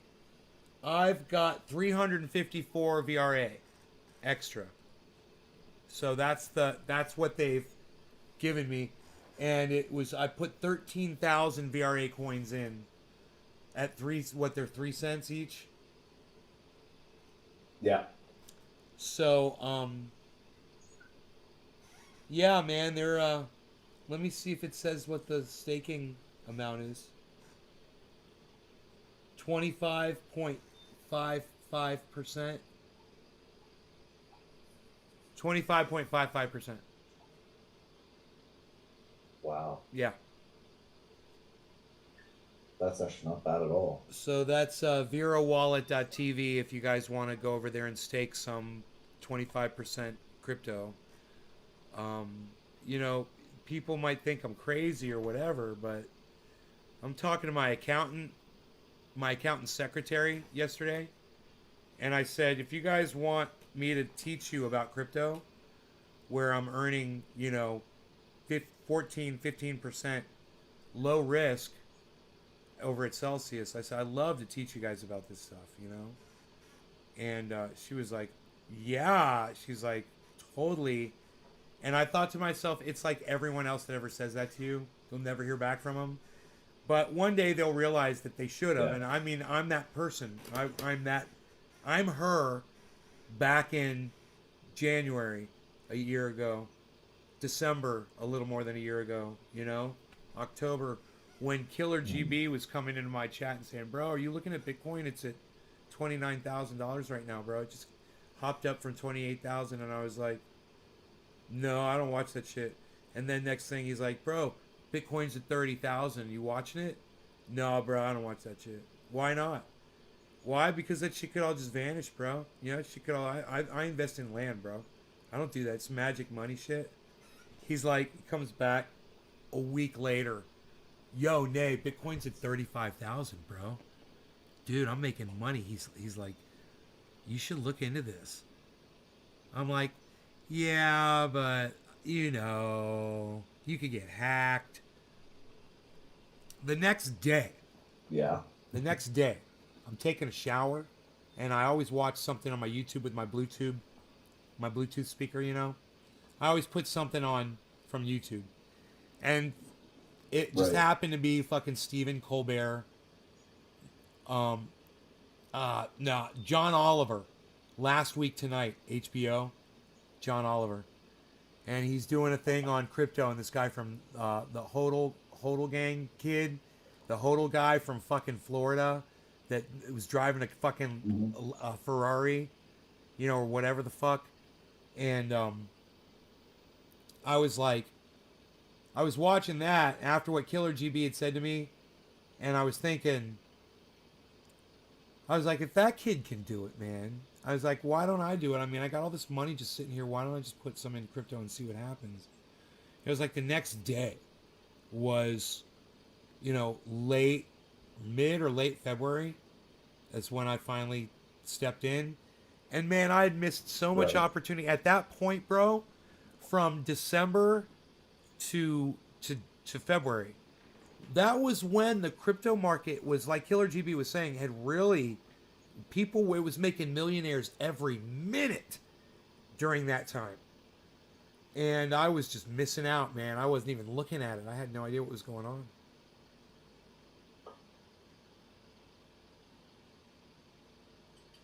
I was looking for stocks, so I found the High Ride channel, um, and then in there I found Tim and Nancy when they were talking about crypto, and I caught one of their videos, and it was Nancy talking about OMI and the VV app and how it's going to be a big explosion. It's going to be listed on Binance or something like that. So I went ahead and I put $2,000 on it Yeah, because but I bro, researched it you and I thought, okay, yeah. didn't you say you had crypto from way back? I used to have crypto from way back. Right. So It you got had a all it all got wallet. stolen on me. You had a freaking wallet. You didn't have MetaMask, did you? No, no, Right. not back then. Right. Back then is when all chains had their own wallet. So you'd actually have to download the whole blockchain to your computer. No That's what would shit. update your wallet to show the transactions, and then when it gets to yours, way. then it's deposited into it. Yeah, yeah. Whoa, bro, we've come a long way. And now, well, now MetaMask, right? It's constantly updating all the chains all the time. So your amount is up to date. That's in it. We just went over Every time you log in and look at it, it's up to date. We just went over 43,091. Up it goes. Here goes Bitcoin. So here, that's that Bollinger Band. It's above the trampoline, guys. So that's beautiful. As we can zoom this in, we could keep our eye on that movement right there. and see what the whole market's doing simultaneously by just, moving that over. And at the same time, if you want, you can see what everything is doing. This has to be dragged back. You have to be familiar with what it's doing. Sometimes you have to, yeah, like, I know that's not the right spot. I pushed it. I pushed the whole scale. Let me make this easier on myself. There we go. Wow, it went way back. I mean, oh my goodness. It almost seems like it's covering more than it used to. There it goes. That's it. Okay, so now we got your Bitcoin. Okay, we got your Cardano. We got your Ethereum. We got your Matic. We got your Sandbox. Okay,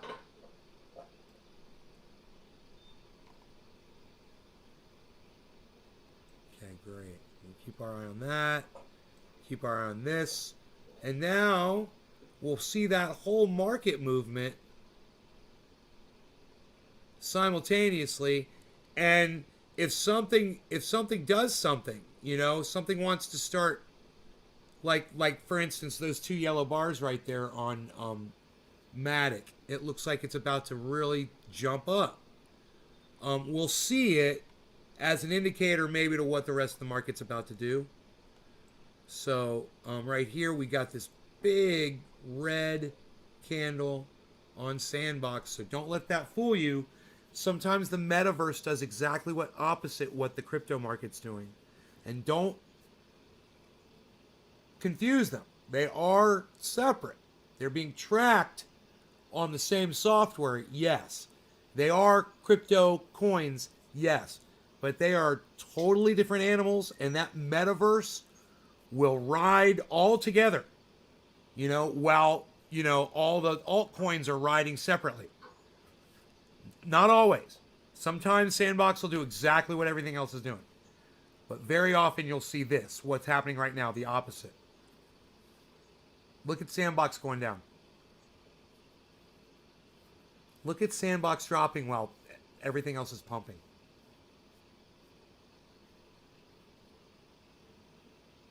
It doesn't make sense to me, Oracle. That does not make sense to me. People are losing faith in the metaverse. I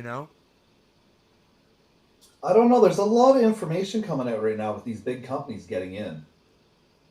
Disney and Samsung and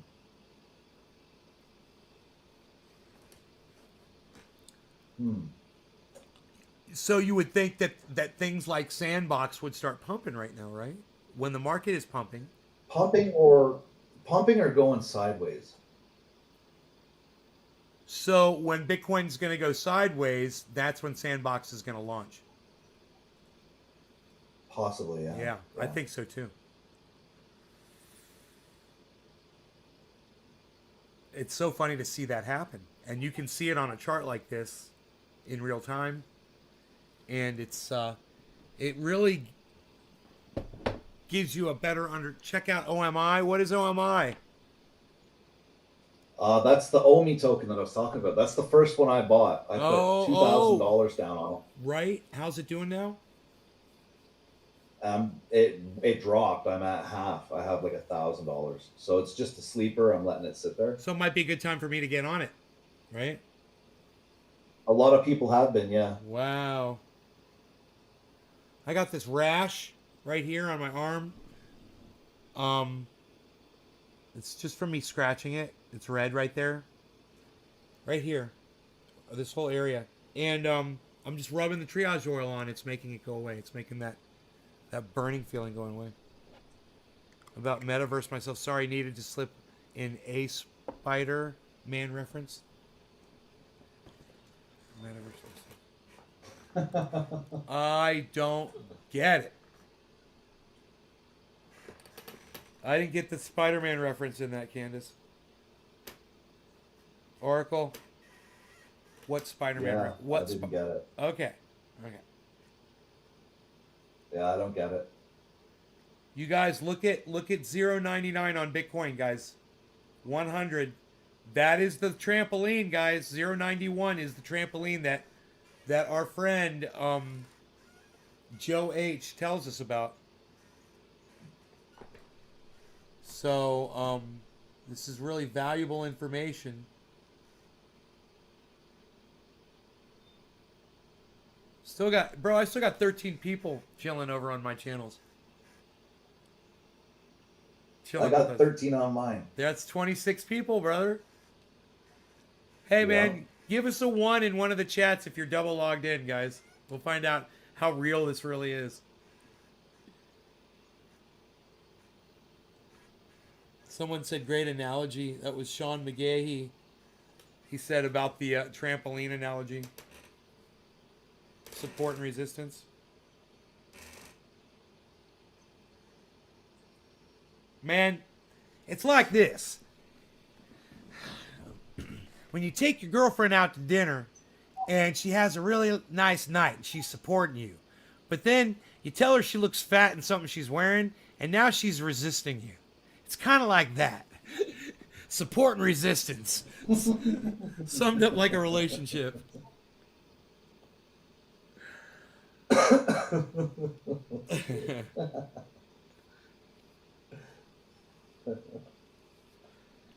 $43 113 on the Bitcoin.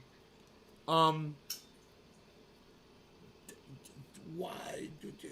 Okay, was it okay if we bring if Gary wants to come on and Candace and Sure, yeah, I'll send up the link. you guys? What do y'all think? You want to come on? You want to join us?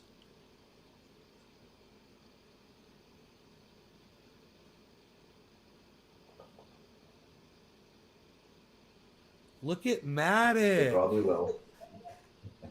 Matic doing good now? Yeah, well, bro, Matic did this huge drop, and it's at its 24-hour high. I can't even talk. It just did this huge drop, but it's at its 24-hour high. It's 1 penny away, and it did this massive drop. It doesn't even hurt it. It's like freaking the Teflon crypto, bro. Matic, I love it.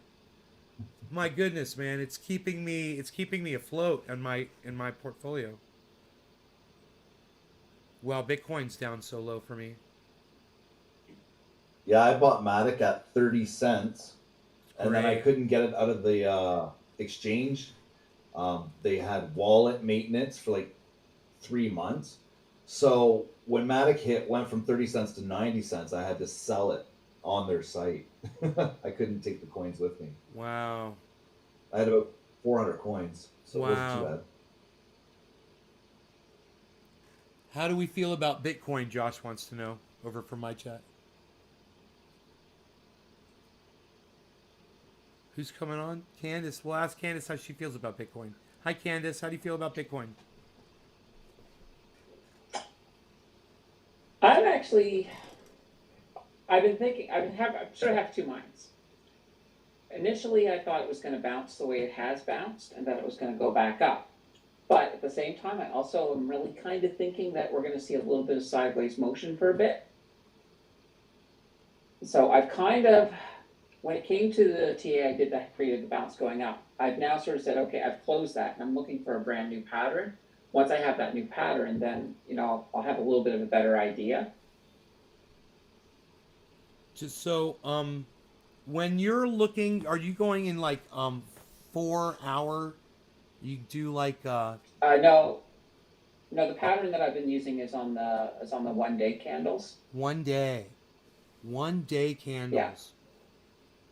Yeah. So, what are you applying all of the patterns that I've been trying to learn about? That's all applicable to the chart that you're using, or does it differ? It really depends. I mean, it depends on what patterns that I see.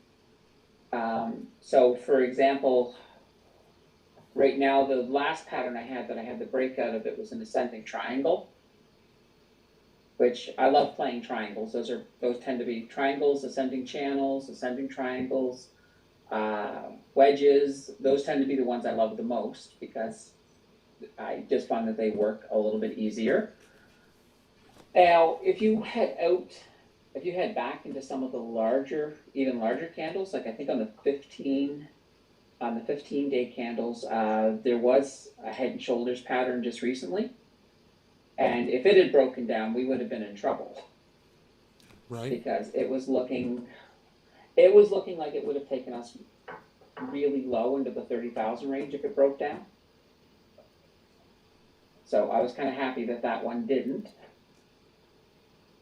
But here's another thing too, and this is what a lot of people don't take into consideration when they're doing technical analysis, is that you really have to look at the overall volume of trading, because if you've got really, really, really crappy volume, when you get your breakout, it's probably not going to hit the target. It's going to fall short. It almost always does in situations like that. So that's one of those little things that I sort of like will say when I'm doing my TA, for example. I'll be like, well, you know, this pattern does typically break to the upside, but we just don't have the volume. It's not going to go all the way up. If it does break to the upside. I'm just adjusting my camera here so I can get you on here. Ah. Let me see here. That's how we're gonna do this. I found a new background there for Ken tonight. Yes, I see that. I love it. Looks like you're at the Smithsonian. I know. I was thinking, that I'd go with something a little bit cool. Oh, we almost had infinite NAYS for a moment. Oh, we could do that. I always love playing with that. I'll trip my audience out from time to time. We'll do funky stuff with the software when it allows for it. I've learned some tricks along the way. Mm-hmm. Yeah. Yeah. I mean, I'm no. But I thought it was actually I was gonna say I'm no librarian in the ahead. Smithsonian, but. Well, I'll tell you, one of the things that was really funny is Ken here had you as a surprise guest this week, and he's like, "Yeah, I got a surprise guest," because last week I had my surprise guest, and I kept it under wraps really well.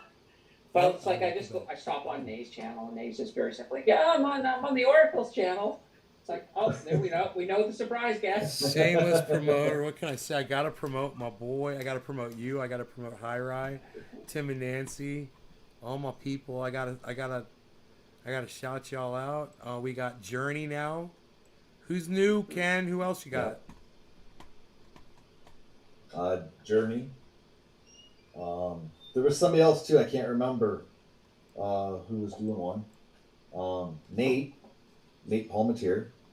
He's on my show on Saturday, actually. Yes, he is tomorrow night. Yeah. Oh, Yeah. Nate's Family great. budgeting or something. Nate's great. It's going to be all about family. Love Nate. Probably touch on budgeting. I imagine we're also going to touch on the REDSP, so which is the Retired Education SP, so RESP, sorry. So yeah, we're definitely going to hit on a whole bunch of different things around family and also probably education as well. Nice. Like how do you teach your kids finances when they're not learning it in school? Nice. That so true. That thorium. Oh yeah. That thorium was $407. It was 13,000 thorium coins. It's like I can't remember what the price of it was, but I just saw it. It's like $400 worth. So that's how much thorium I got. Someone had asked earlier, and yeah, right, yeah. I never did the math. I never figured it out. I was like, I got 13,000 of them, and there's some extras. Oh, the staking in the pool. So remember to go to Lark Davis and check out that Solana video. Solana pool, liquidity pool staking. You guys have got to watch. Whether you want to do it right now or not, I don't care. You got to go watch that Lark Davis video and learn about it if you don't know about it, guys.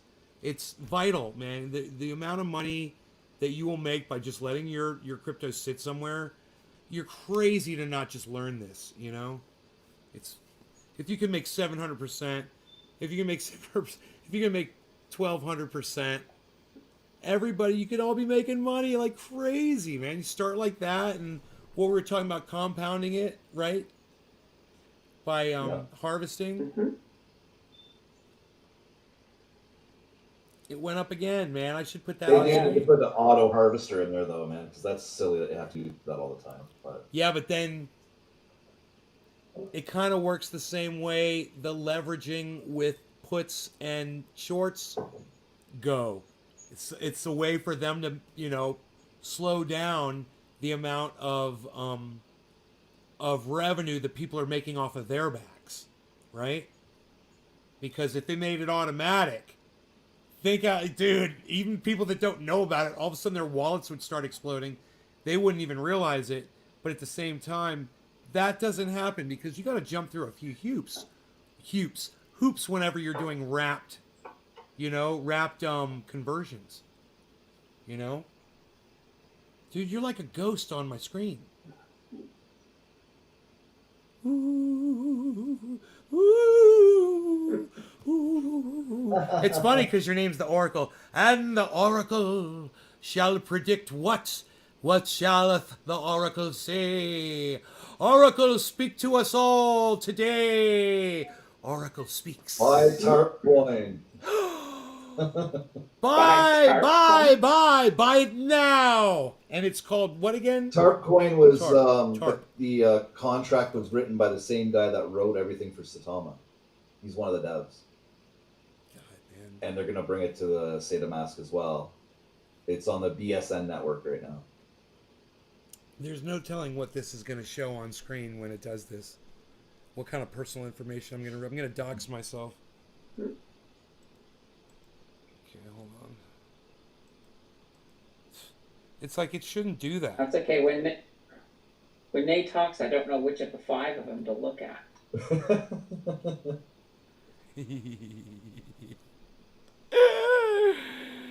Where's the chat? Where's the chat? I see why it's doing that. No, I don't want to show everybody my radium. Stop it. I hate you sometimes. Not all the time. It's a love-hate relationship. Just sometimes. Yeah. There we go. Even more NAYS, right? I tried to move it over off screen, but it only lets me go so far with it. So if I want Candace on here, oh, here's what I can do. Here's what I can do. I got it. I got this all figured out. Here, watch this. I've got this thing that lets me cut the side off the right of the screen off. There we go. Perfect. Look at us. Look at us, Candace. Look at us. We're getting there. Less me, more you. It's an improvement for sure. Yeah. Ken, if you want to bring up Riley Mack's comment there about the shirts. Riley Mack from Ken's All channel. right. So, I said I would give a quick live demonstration of why I laugh the way I do in my videos. So this is what would end up happening. I'd be coming along and I'd be going something along the lines of this. And I'm just going to use Riley's line here as what I'm supposed to say. So I'll be like, gotta start selling those shits, Ken, I need... gotta start selling those shirts, Ken, I need one. That's how it happens. Because then the shits part gets removed. And I'm laughing already because of what I just said. Right. And so that's where you hear all this laughter and you're like, what's going on? Candace, let me ask Oracle first. Could you remove that? Because it's right on her face. I can't see her. Oh, yeah. Okay. Candace, how many mistakes do you make when you're doing an upload like that? Or are you just editing for time and for just to quicken it up? Well, I do 2 things. One, when I normally talk, I do tend to talk a little bit slow, and I do tend to leave gaps between my sentences. So I got to edit those gaps out. So I'm moving those gaps, and then anytime I completely botch something. But one of the things I've been working on is talking faster. And by learning how to talk faster, it's helping me reduce the number of gaps where there's no space, because now I can just string a whole bunch of thoughts together into really long sentences that keep going on and on and on and don't really stop. Sort of like this sentence right here. You know, so whenever whenever I stopped eating sugar for the most part, I mean, I still have sugar. I don't totally eat a lot of sugar. All of a sudden, I could speak more fluently. You know, all of a sudden, I could remember words, and I could chain my sentences together and make more sense and do recall. That's what helped me out immensely. Was sugar was poisoning my ability to speak, to just say what was on my mind. And I didn't realize it was about 7 days after I'd stopped eating sugar, and all of a sudden I could talk again. And I noticed it immediately on the podcast, and I was like, oh my goodness, it's like I can think more clearly, and I can remember what I was trying to say, you know, a minute ago. I can hold 2 or 3 different chains of thought simultaneously now, where before I couldn't even hold a single chain of thought and retain anything that I was speaking about, because my brain was just so confused. But for me, when I had that clarity, it improved my ability to communicate with people. It's great. And it's almost like instantaneous, Candace. If I go and I have like a soda, or if I pig out on some cheesecake or something, and I go and I do a podcast, all of a sudden I'm like, yeah, you know, had some sugar and I'm kind of crashing off of it. You know, it has that kind of an immediate effect on me. In fact, I was feeling depressed earlier today, and I was like, I don't know what to do, how to get myself feeling it. I got on the floor and I did 3 push-ups. I did 3 push-ups on the floor to try to get my, because I heard that when people work out, they get like a buzz, like it feels good or whatever. I did 3 push-ups, and then I went and I, you know, did some things. I had some popcorn and I watched some videos on YouTube. And then I went and I did 10 push-ups. And then it hit me. I got that little rush, and I felt so much better. I was like, I needed something to start my metabolism, and I was almost feeling depressed, you know? I don't know if it was from sugar consumption, but the mood swings, you know, and those feelings that I was having, they're such a distraction to me trying to just communicate with people. And it's just nice when I get that flow, you know, and you can say what's on your mind. I'm talking to my mom earlier, and we're on the phone, and I'm eating popcorn, and I was high, and it was taking me, you know, it was taking me a lot of effort to try to get my words out to her, and then I'm munching in between the words and stuff, and I could hear the frustration in her voice, and I could just imagine when I'm live, you know, and everyone's just sitting there like this, just rolling their eyes, just listening to me stumble through something, you know. Ooh. Oh boy. Yeah. Nope. I've actually haven't had any sugar since like December. Wow. I'm gonna have some right now. I'm like, well, oh, I get good. I I'm yeah, gonna no, I get have sugar a in there. second channel. I started a keto channel as well, so but Since that's like a 1 video a week channel. are you noticing any differences with not eating sugar? Yeah, well, I used to do keto a lot, and then when the human malware event hit us, I sort of stepped back, because at that time I was fasting. I was doing a lot of fasting, and we didn't have the information on how bad the illness was going to be, and if fasting was going to put me at a higher risk. So I had to sort of step back, and then eventually I just sort of fell off the wagon from the stress of being at my parents' house at the time. My parents are stressful people, and now I'm picking up the pieces and getting that back in order. So on my channel, and I was like, well, go ahead. You're like, well, I'll just finish. Yeah, and I was like, well, you know what? Since I'm on camera all the time anyway, I might as well just put that journey on a keto channel, and leave it out there. If it helps some people or inspires some people, then wonderful. right. So I started calling it the bug on my channel. That's the code word, the bug. So if I want to refer to this, I do that. And if I want to refer to this, I go like that. And if I want to refer to the bug, I just say the bug. And I'm like that to the algorithms. And right now, the algorithms didn't hear anything that I just said. Not a thing.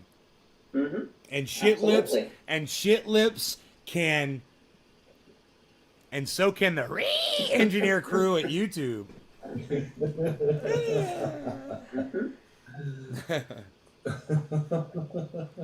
See, we that was actually kind of funny. I got fingered by you multiple times in that time because there was a delay between your different streams. So oh two fingers came up and then they came up again. that was, that got the was funny. finger. Lots of fingers flying. The fingers were flying that night. Indeed. What is this doing here? Yeah. Why do I have two of these up? I am so confused. Dude, I am so confused right now. Dude, what am I looking at? What is this? I What don't is... know, man. What are you doing? Dude, I'm looking. Does anything change on my screen? Oh I see a desktop now. Oh my God! I see something behind it that almost looks Egyptian. I am so confused. Oh my goodness! Is what? Dude, I'm so confused right now. Oh my God! I don't know what I am doing. Oh my God! I am so lost right now. Where's my goddamn streaming software at? Oh, there it is. Oh, fuck. There. Now I can see what I'm showing you. Okay, cool. Alright, let me go back here. Full screen. Where was full screen at? Why can't I see the full screen? Go like that, and then go like this. There we go.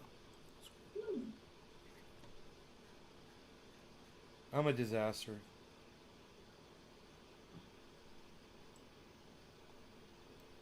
I'm a disaster right now. I'm really high, I guess. Having a hard time thinking.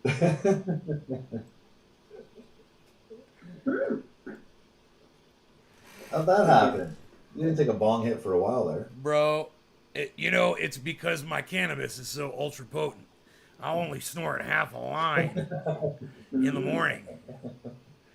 And then, I gotta wait at least 6 seconds. And now I'm snorting that other half of a line of ultra potent cannabis. Because it is so ultra potent. Well, on the bright side, this is the show to be in that state.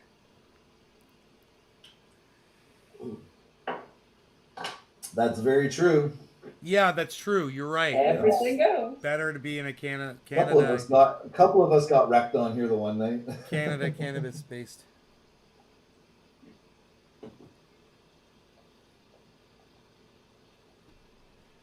Kevin Lesnar, what's up, buddy? Hello. Hello. Yeah, and hey to Bleak, who just joined on Ken's chat.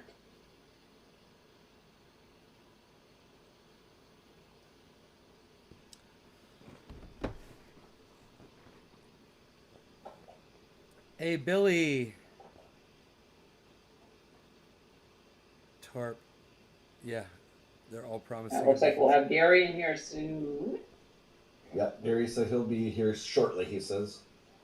Gary, okay, cool. So I'm slowly flipping comic books over on BB. So I took the Avengers and I sold that, and then I bought Astonishing X-Men, and now I'm selling that, and then we'll see what other opportunity. I'm making about $3-4 each time I flip right now because I just don't have a lot of opportunity yet. Instead of waiting for a good opportunity, I'm just gonna pick up $4 here, pick up $4 there. Then when I see something really good at a bargain, I'm gonna jump all over that. Is there any gas fees involved in that, Candace? Not gas fee. They do have a small transaction fee. It's like really small. I think it's a decimal. If I'm doing like a $20 transaction, it's under $2. So there's a small fee, but that's why you take that into account when you're doing your flip. Yeah. Yeah.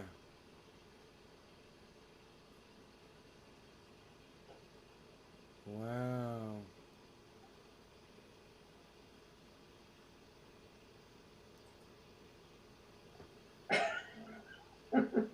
like watching TV on my watch. Watching TV on my You want to go? watch. You want to go here? I can stop sharing the screen. We can take this off of here. There we go. We can all get a bit bigger. Now I'm gonna have to fix my screen over here. And here we have Gary. Hi, Gary. Hey everybody, can you hear me? Gary, hello. Yes. Good to Yes, see sir. you again, brother. Always a pleasure. Beautiful. Well, I did a thing today. Well, actually not today, a few days Oh ago. yeah, what was that thing? Yeah. So I have stepped away from Cardano.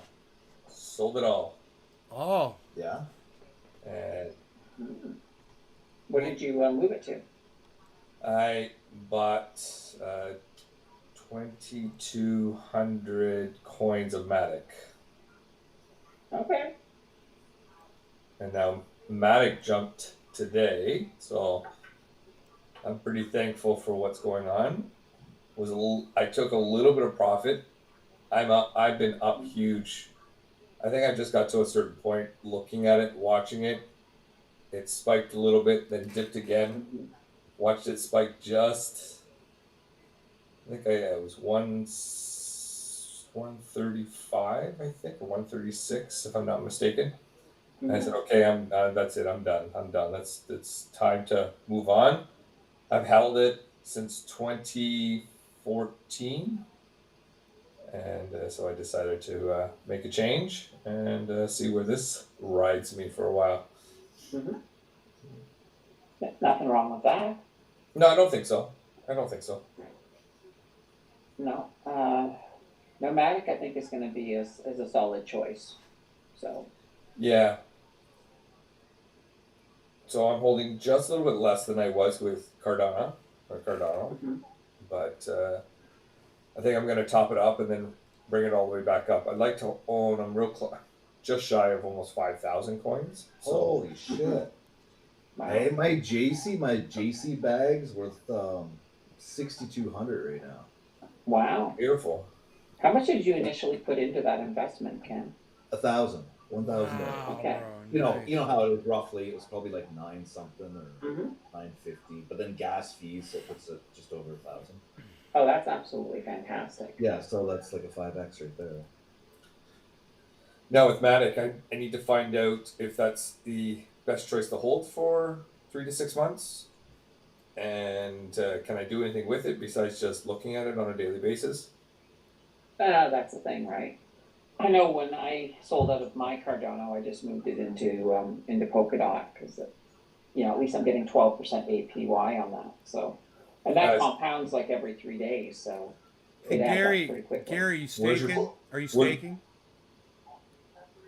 Are you Yeah, staking that staking Polygon? it for 12%. I'm not staking the Matic. I don't know where to stake Matic. I don't think you Celsius, can. brother, I think you can get 9% on it. Yeah? Yeah, Celsius. I'll tell you. How right- is Celsius? Is Celsius a Yeah, I trustful trust it. wallet to hold stuff? Yes, definitely. Yeah, I they're trust one it. of the bigger ones. They're pretty much as trustworthy as BlockFi. Okay.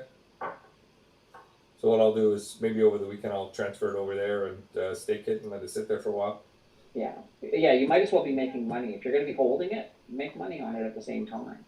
Yeah, I have no desire to sell it out, but in the same transition, I want to be able to let it sit and make some money on it. Mm-hmm.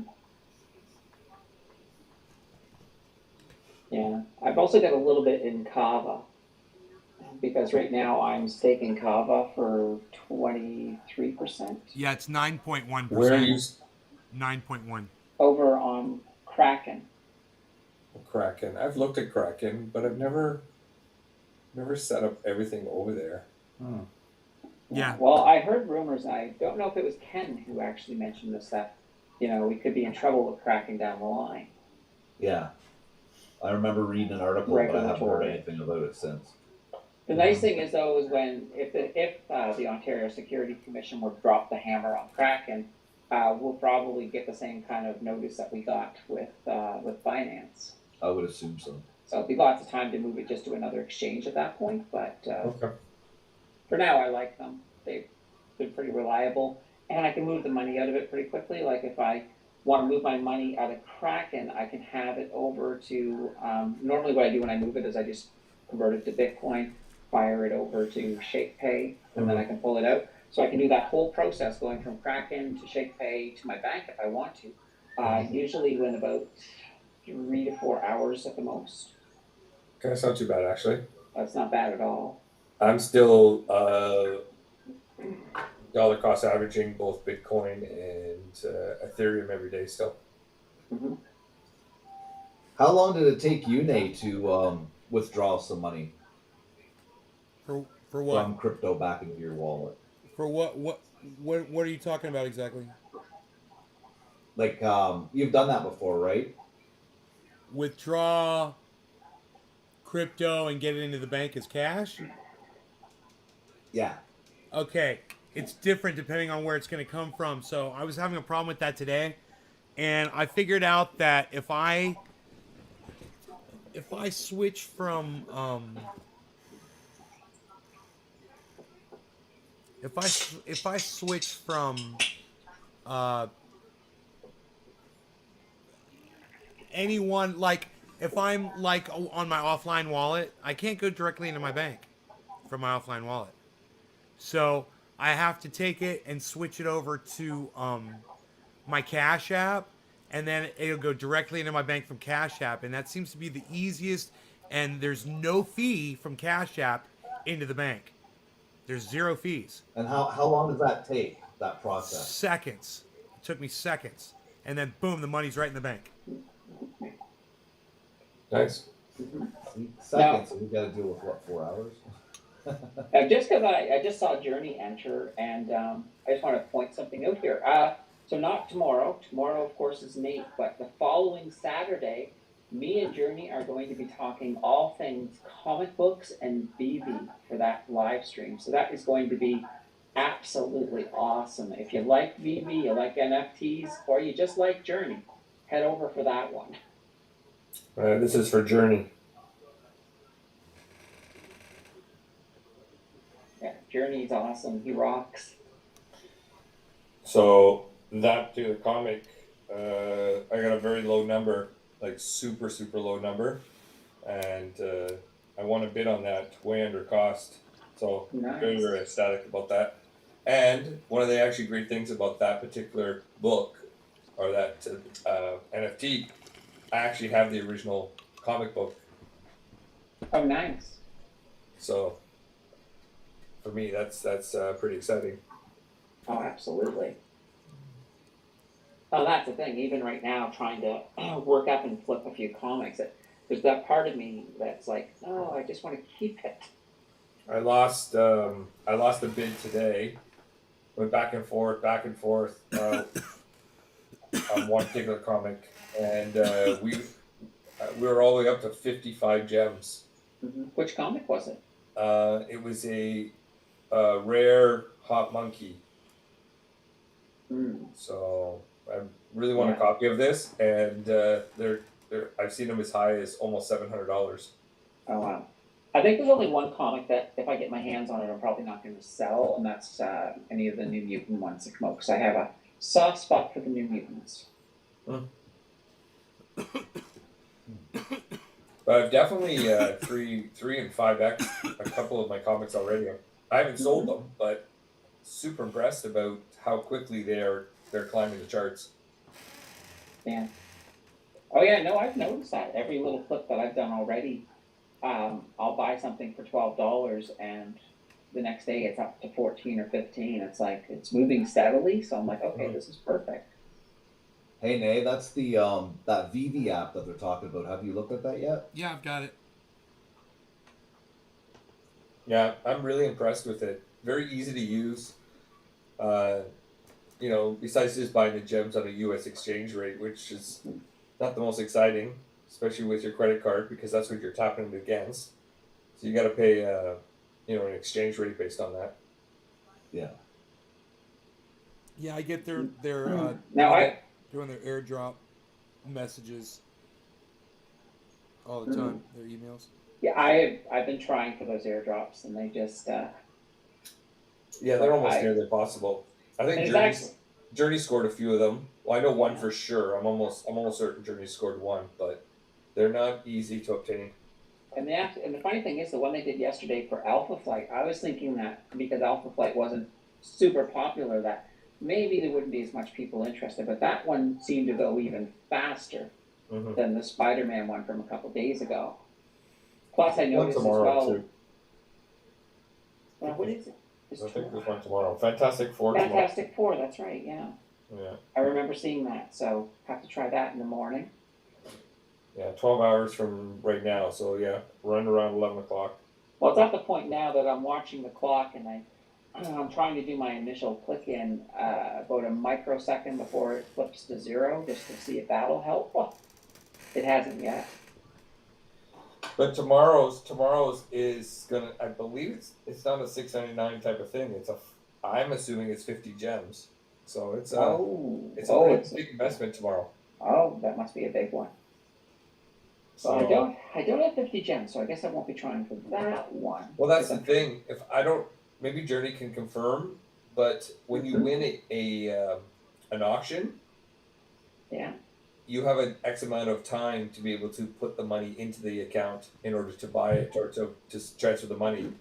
So I'm not sure if you need it at first. If you're just eager to say, hey, listen, I want to see if I can get in. Yeah. Because if you can get a drop, it doesn't matter which one it is, even at what cost. You know you're gonna minimum 3 to 10 extra money. Well, exactly. That's not a big deal. So even if you don't have the money in there, just making that attempt of trying to get the drop, because you can then top it up, purchase it, auction it, and then obviously recoup your money and then cash it right back. Exactly. I assume you can cash it back out. I haven't tried yet. Yeah, I haven't either, but I imagine you can. I noticed Neil in the chat mentioned that I totally agree, Candace. I felt the same. Thinking that must be about the New Mutants. Maybe Neil's another New Mutant fan. Neil said you should have your gems loaded before. Now, I think Neil has actually won quite a few of these airdrops as well, so. Yeah, possibly. Yeah, it's a lot of hoops to jump through. I mean, I understand it. It's free stuff falling from the sky. But at the same time, man, every airdrop that I've ever just looked into, I was like, no, man, you like want to occupy way too much of my time. And I'm just going to go buy some fucking NFTs. Fuck you. I was like so disgusted with what it was because I'm like, oh, it's a fucking lottery. Oh, I get it. Oh, there's only going to be 10,000 people who get one. Oh, I got it. Oh, and there's only 3 million people who've signed up for it. Great, I'm like, oh, fucking airdrops. The way I look at it with this one, Nay, is that these ones here, they happen so fast, like quite literally. The law of averages, you think pretty soon you're going to get one eventually, right? Right?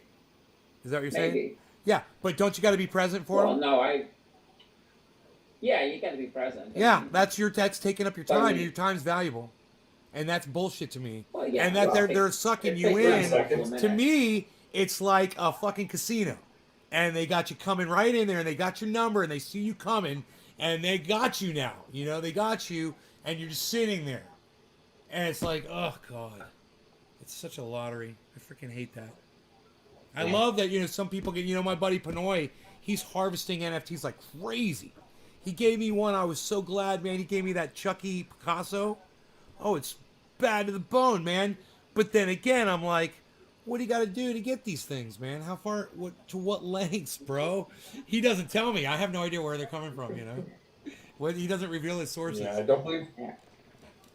Now that's a question. You can transfer gems. So. Yeah, Now I heard as well that they're going to eventually allow you to have Omni right there on the app itself. So if you can convert gems to Omni, you might be able to then transfer Omni perhaps at that point. Yeah, it'd be a lot easier because then I can buy up a fair amount of Omni. And then when that starts happening, then Omi should go back up.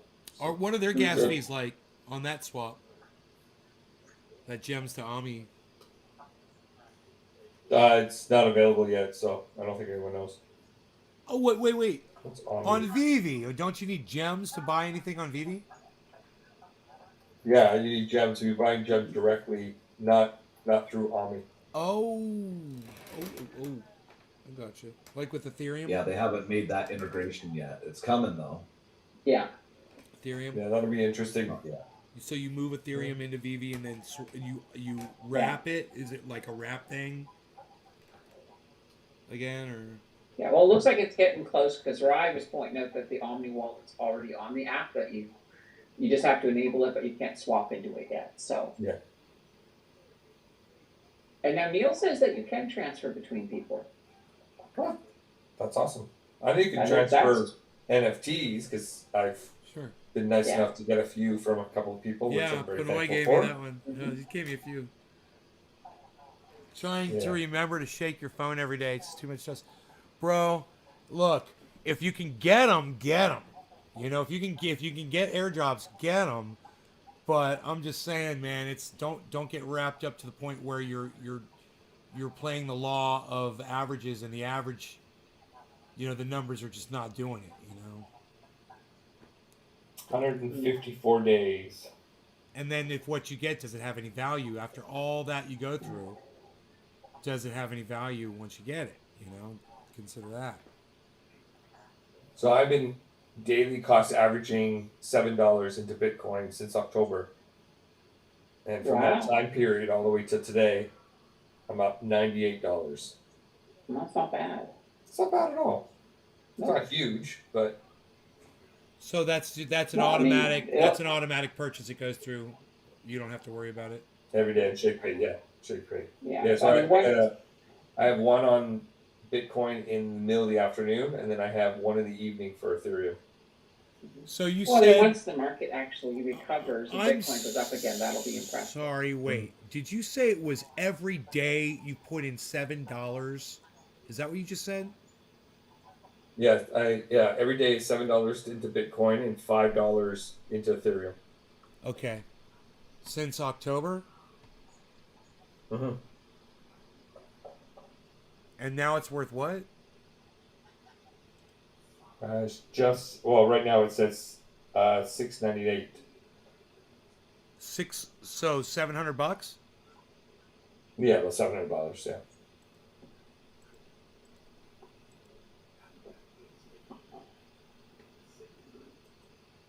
That's not bad. So would you Yeah. say it was like 90 days, bro? Yeah, well, if you say November, just under 90 days for sure. Yeah. Okay. So Yeah. So you put roughly 105 or so into Bitcoin. Doing that. 200 Bitcoin it should range. Yeah, the total calculation is just under 200 a month, and then Ethereum is was that $35 a week, or 35 to 45, 60, 90, 100 and.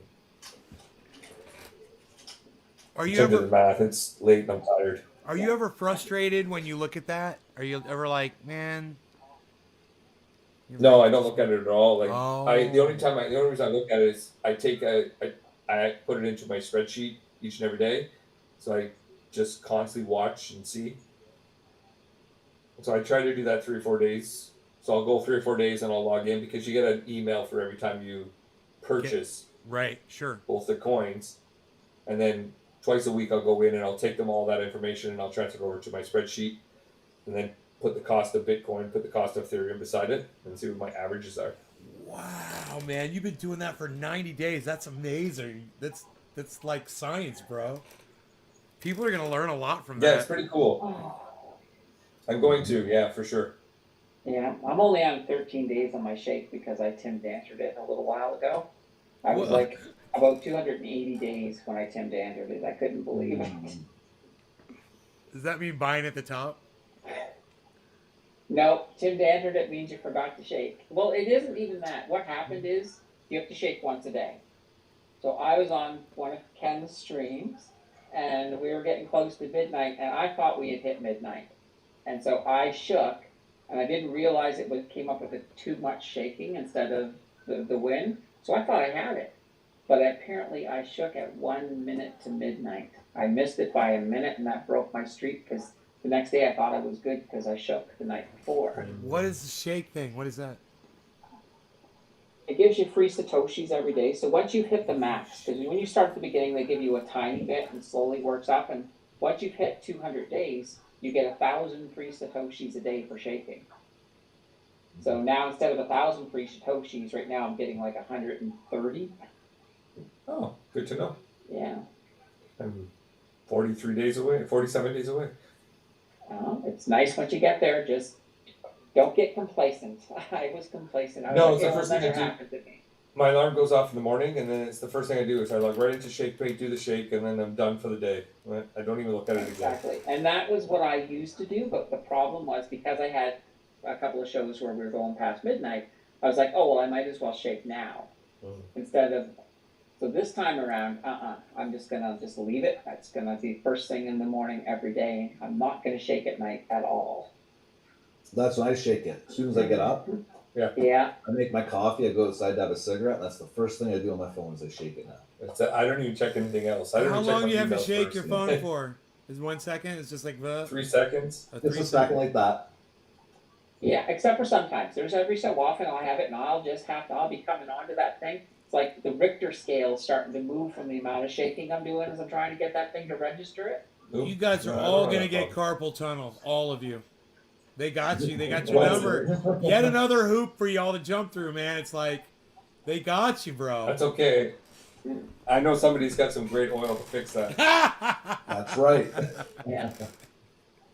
We're all good, And brother. What are they besides, we're doing to us? Canadian. We all have strong wrists from harvesting maple syrup. What I That's can tell you great. actually, so this ShakePay credit card, so this prepaid credit card, which I find is quite interesting because my credit cards, I always try to keep them at zero. I pay out the balance on a weekly basis, and so I never really see anything. But having it as a prepaid, it's the first time I've had a prepaid card. So now what I've done is that I've loaded it up, and now that's my budget for the month. Yeah, that's a perfect way to do it. It'll keep you from overspending. Oh my goodness, yeah, because I realized, oh, I have X amount left, and I'm like, what do I need to do? I hold back? Am I able to buy something else? And sometimes now I have a surplus, which is pretty great. So last week, for this whole entire week, I spent $33 this week. That's my entire week. So it's been a really great week this week. Yeah, no, there's nothing wrong with that. That's one of life's problems that you want to have is having a surplus at the end of the month. Yeah. But, Well, I that's where. have to continue topping it up because I have all this daily cost averaging. So it keeps taking a little piece every single day, a couple times a day. And I'm like, oh, wait, time out. Well, here's the interesting thing. Any of the people who are here who got into the whole EIT thing, you should be seeing something over the weekend, as early as Sunday. If you guys remember, they were doing that 44 cents a share that they're going to pay out in shares. So that's coming out this weekend. And if you also had the dividends before the ex-div date, which I think was on the 21st of December, you're going to get your dividends as well. So, it's a good weekend for people who hold EIT. Yeah, I haven't looked into Jill just puts out, but I'm using the Well Simple card. I have yet to look into the Well Simple card, and not sure what's that all about. I'm assuming it's a prepaid card as well. It is, and the whole difference, and this is the whole reason, because me and Joe were talking about it earlier today. With the ShakePay card, you don't have a physical card, so you don't have a number yet. But you can it'll still hook up to your Apple Pay or your Google Pay. Yes. But where Jill and I get a lot of our stuff off of Amazon, it doesn't quite work that way. So Amazon doesn't take Apple Pay or Google Pay, at least Amazon Canada. I think the US one does. But so we're in a situation where we still want to get cash back. So by using the Simple, you're at least getting that 1% cash back. So you're getting something opposed to nothing. Hey, whoa, Ken. I use an Amazon Ken, credit don't card run for off. the time being. Ken. You hear me, right? Yeah. Hey, I'm gonna go, brother. Thank you Yeah. so much for having me on. It was Oh, nice okay. to see you again, Nay. Yes, it's good always to a see you, Nick. pleasure. I love all of you. Thank you so much, Gary, and thank you, Candace. I love hanging out with you guys. But I'm exhausted. I'm gonna We'll get talk off. soon, brother. I'll be watching from off here though. So I'll see you guys in the chat. Okay. Okay. You guys Have take a care. wonderful night, Nate. Thank you. Thanks for coming on again. I appreciate it. Absolutely, man. Remember that's over on my channel too, brother. Go check it out over there. Yes, sir. Yes, sir. Alrighty, man. Yeah. And Okay, man. So, I'm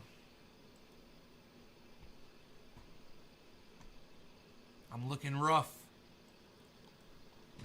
I'm looking rough over here. Look at me. Look at me with my hands all messy. Okay, well, if you guys enjoyed that show, I hope you did.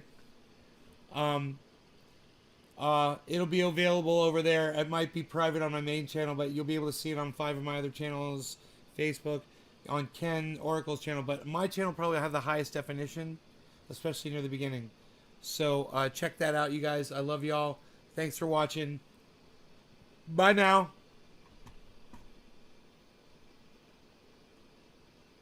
And big shout out to thank you to Ken and the Freakin' Oracle. Thank you, buddy.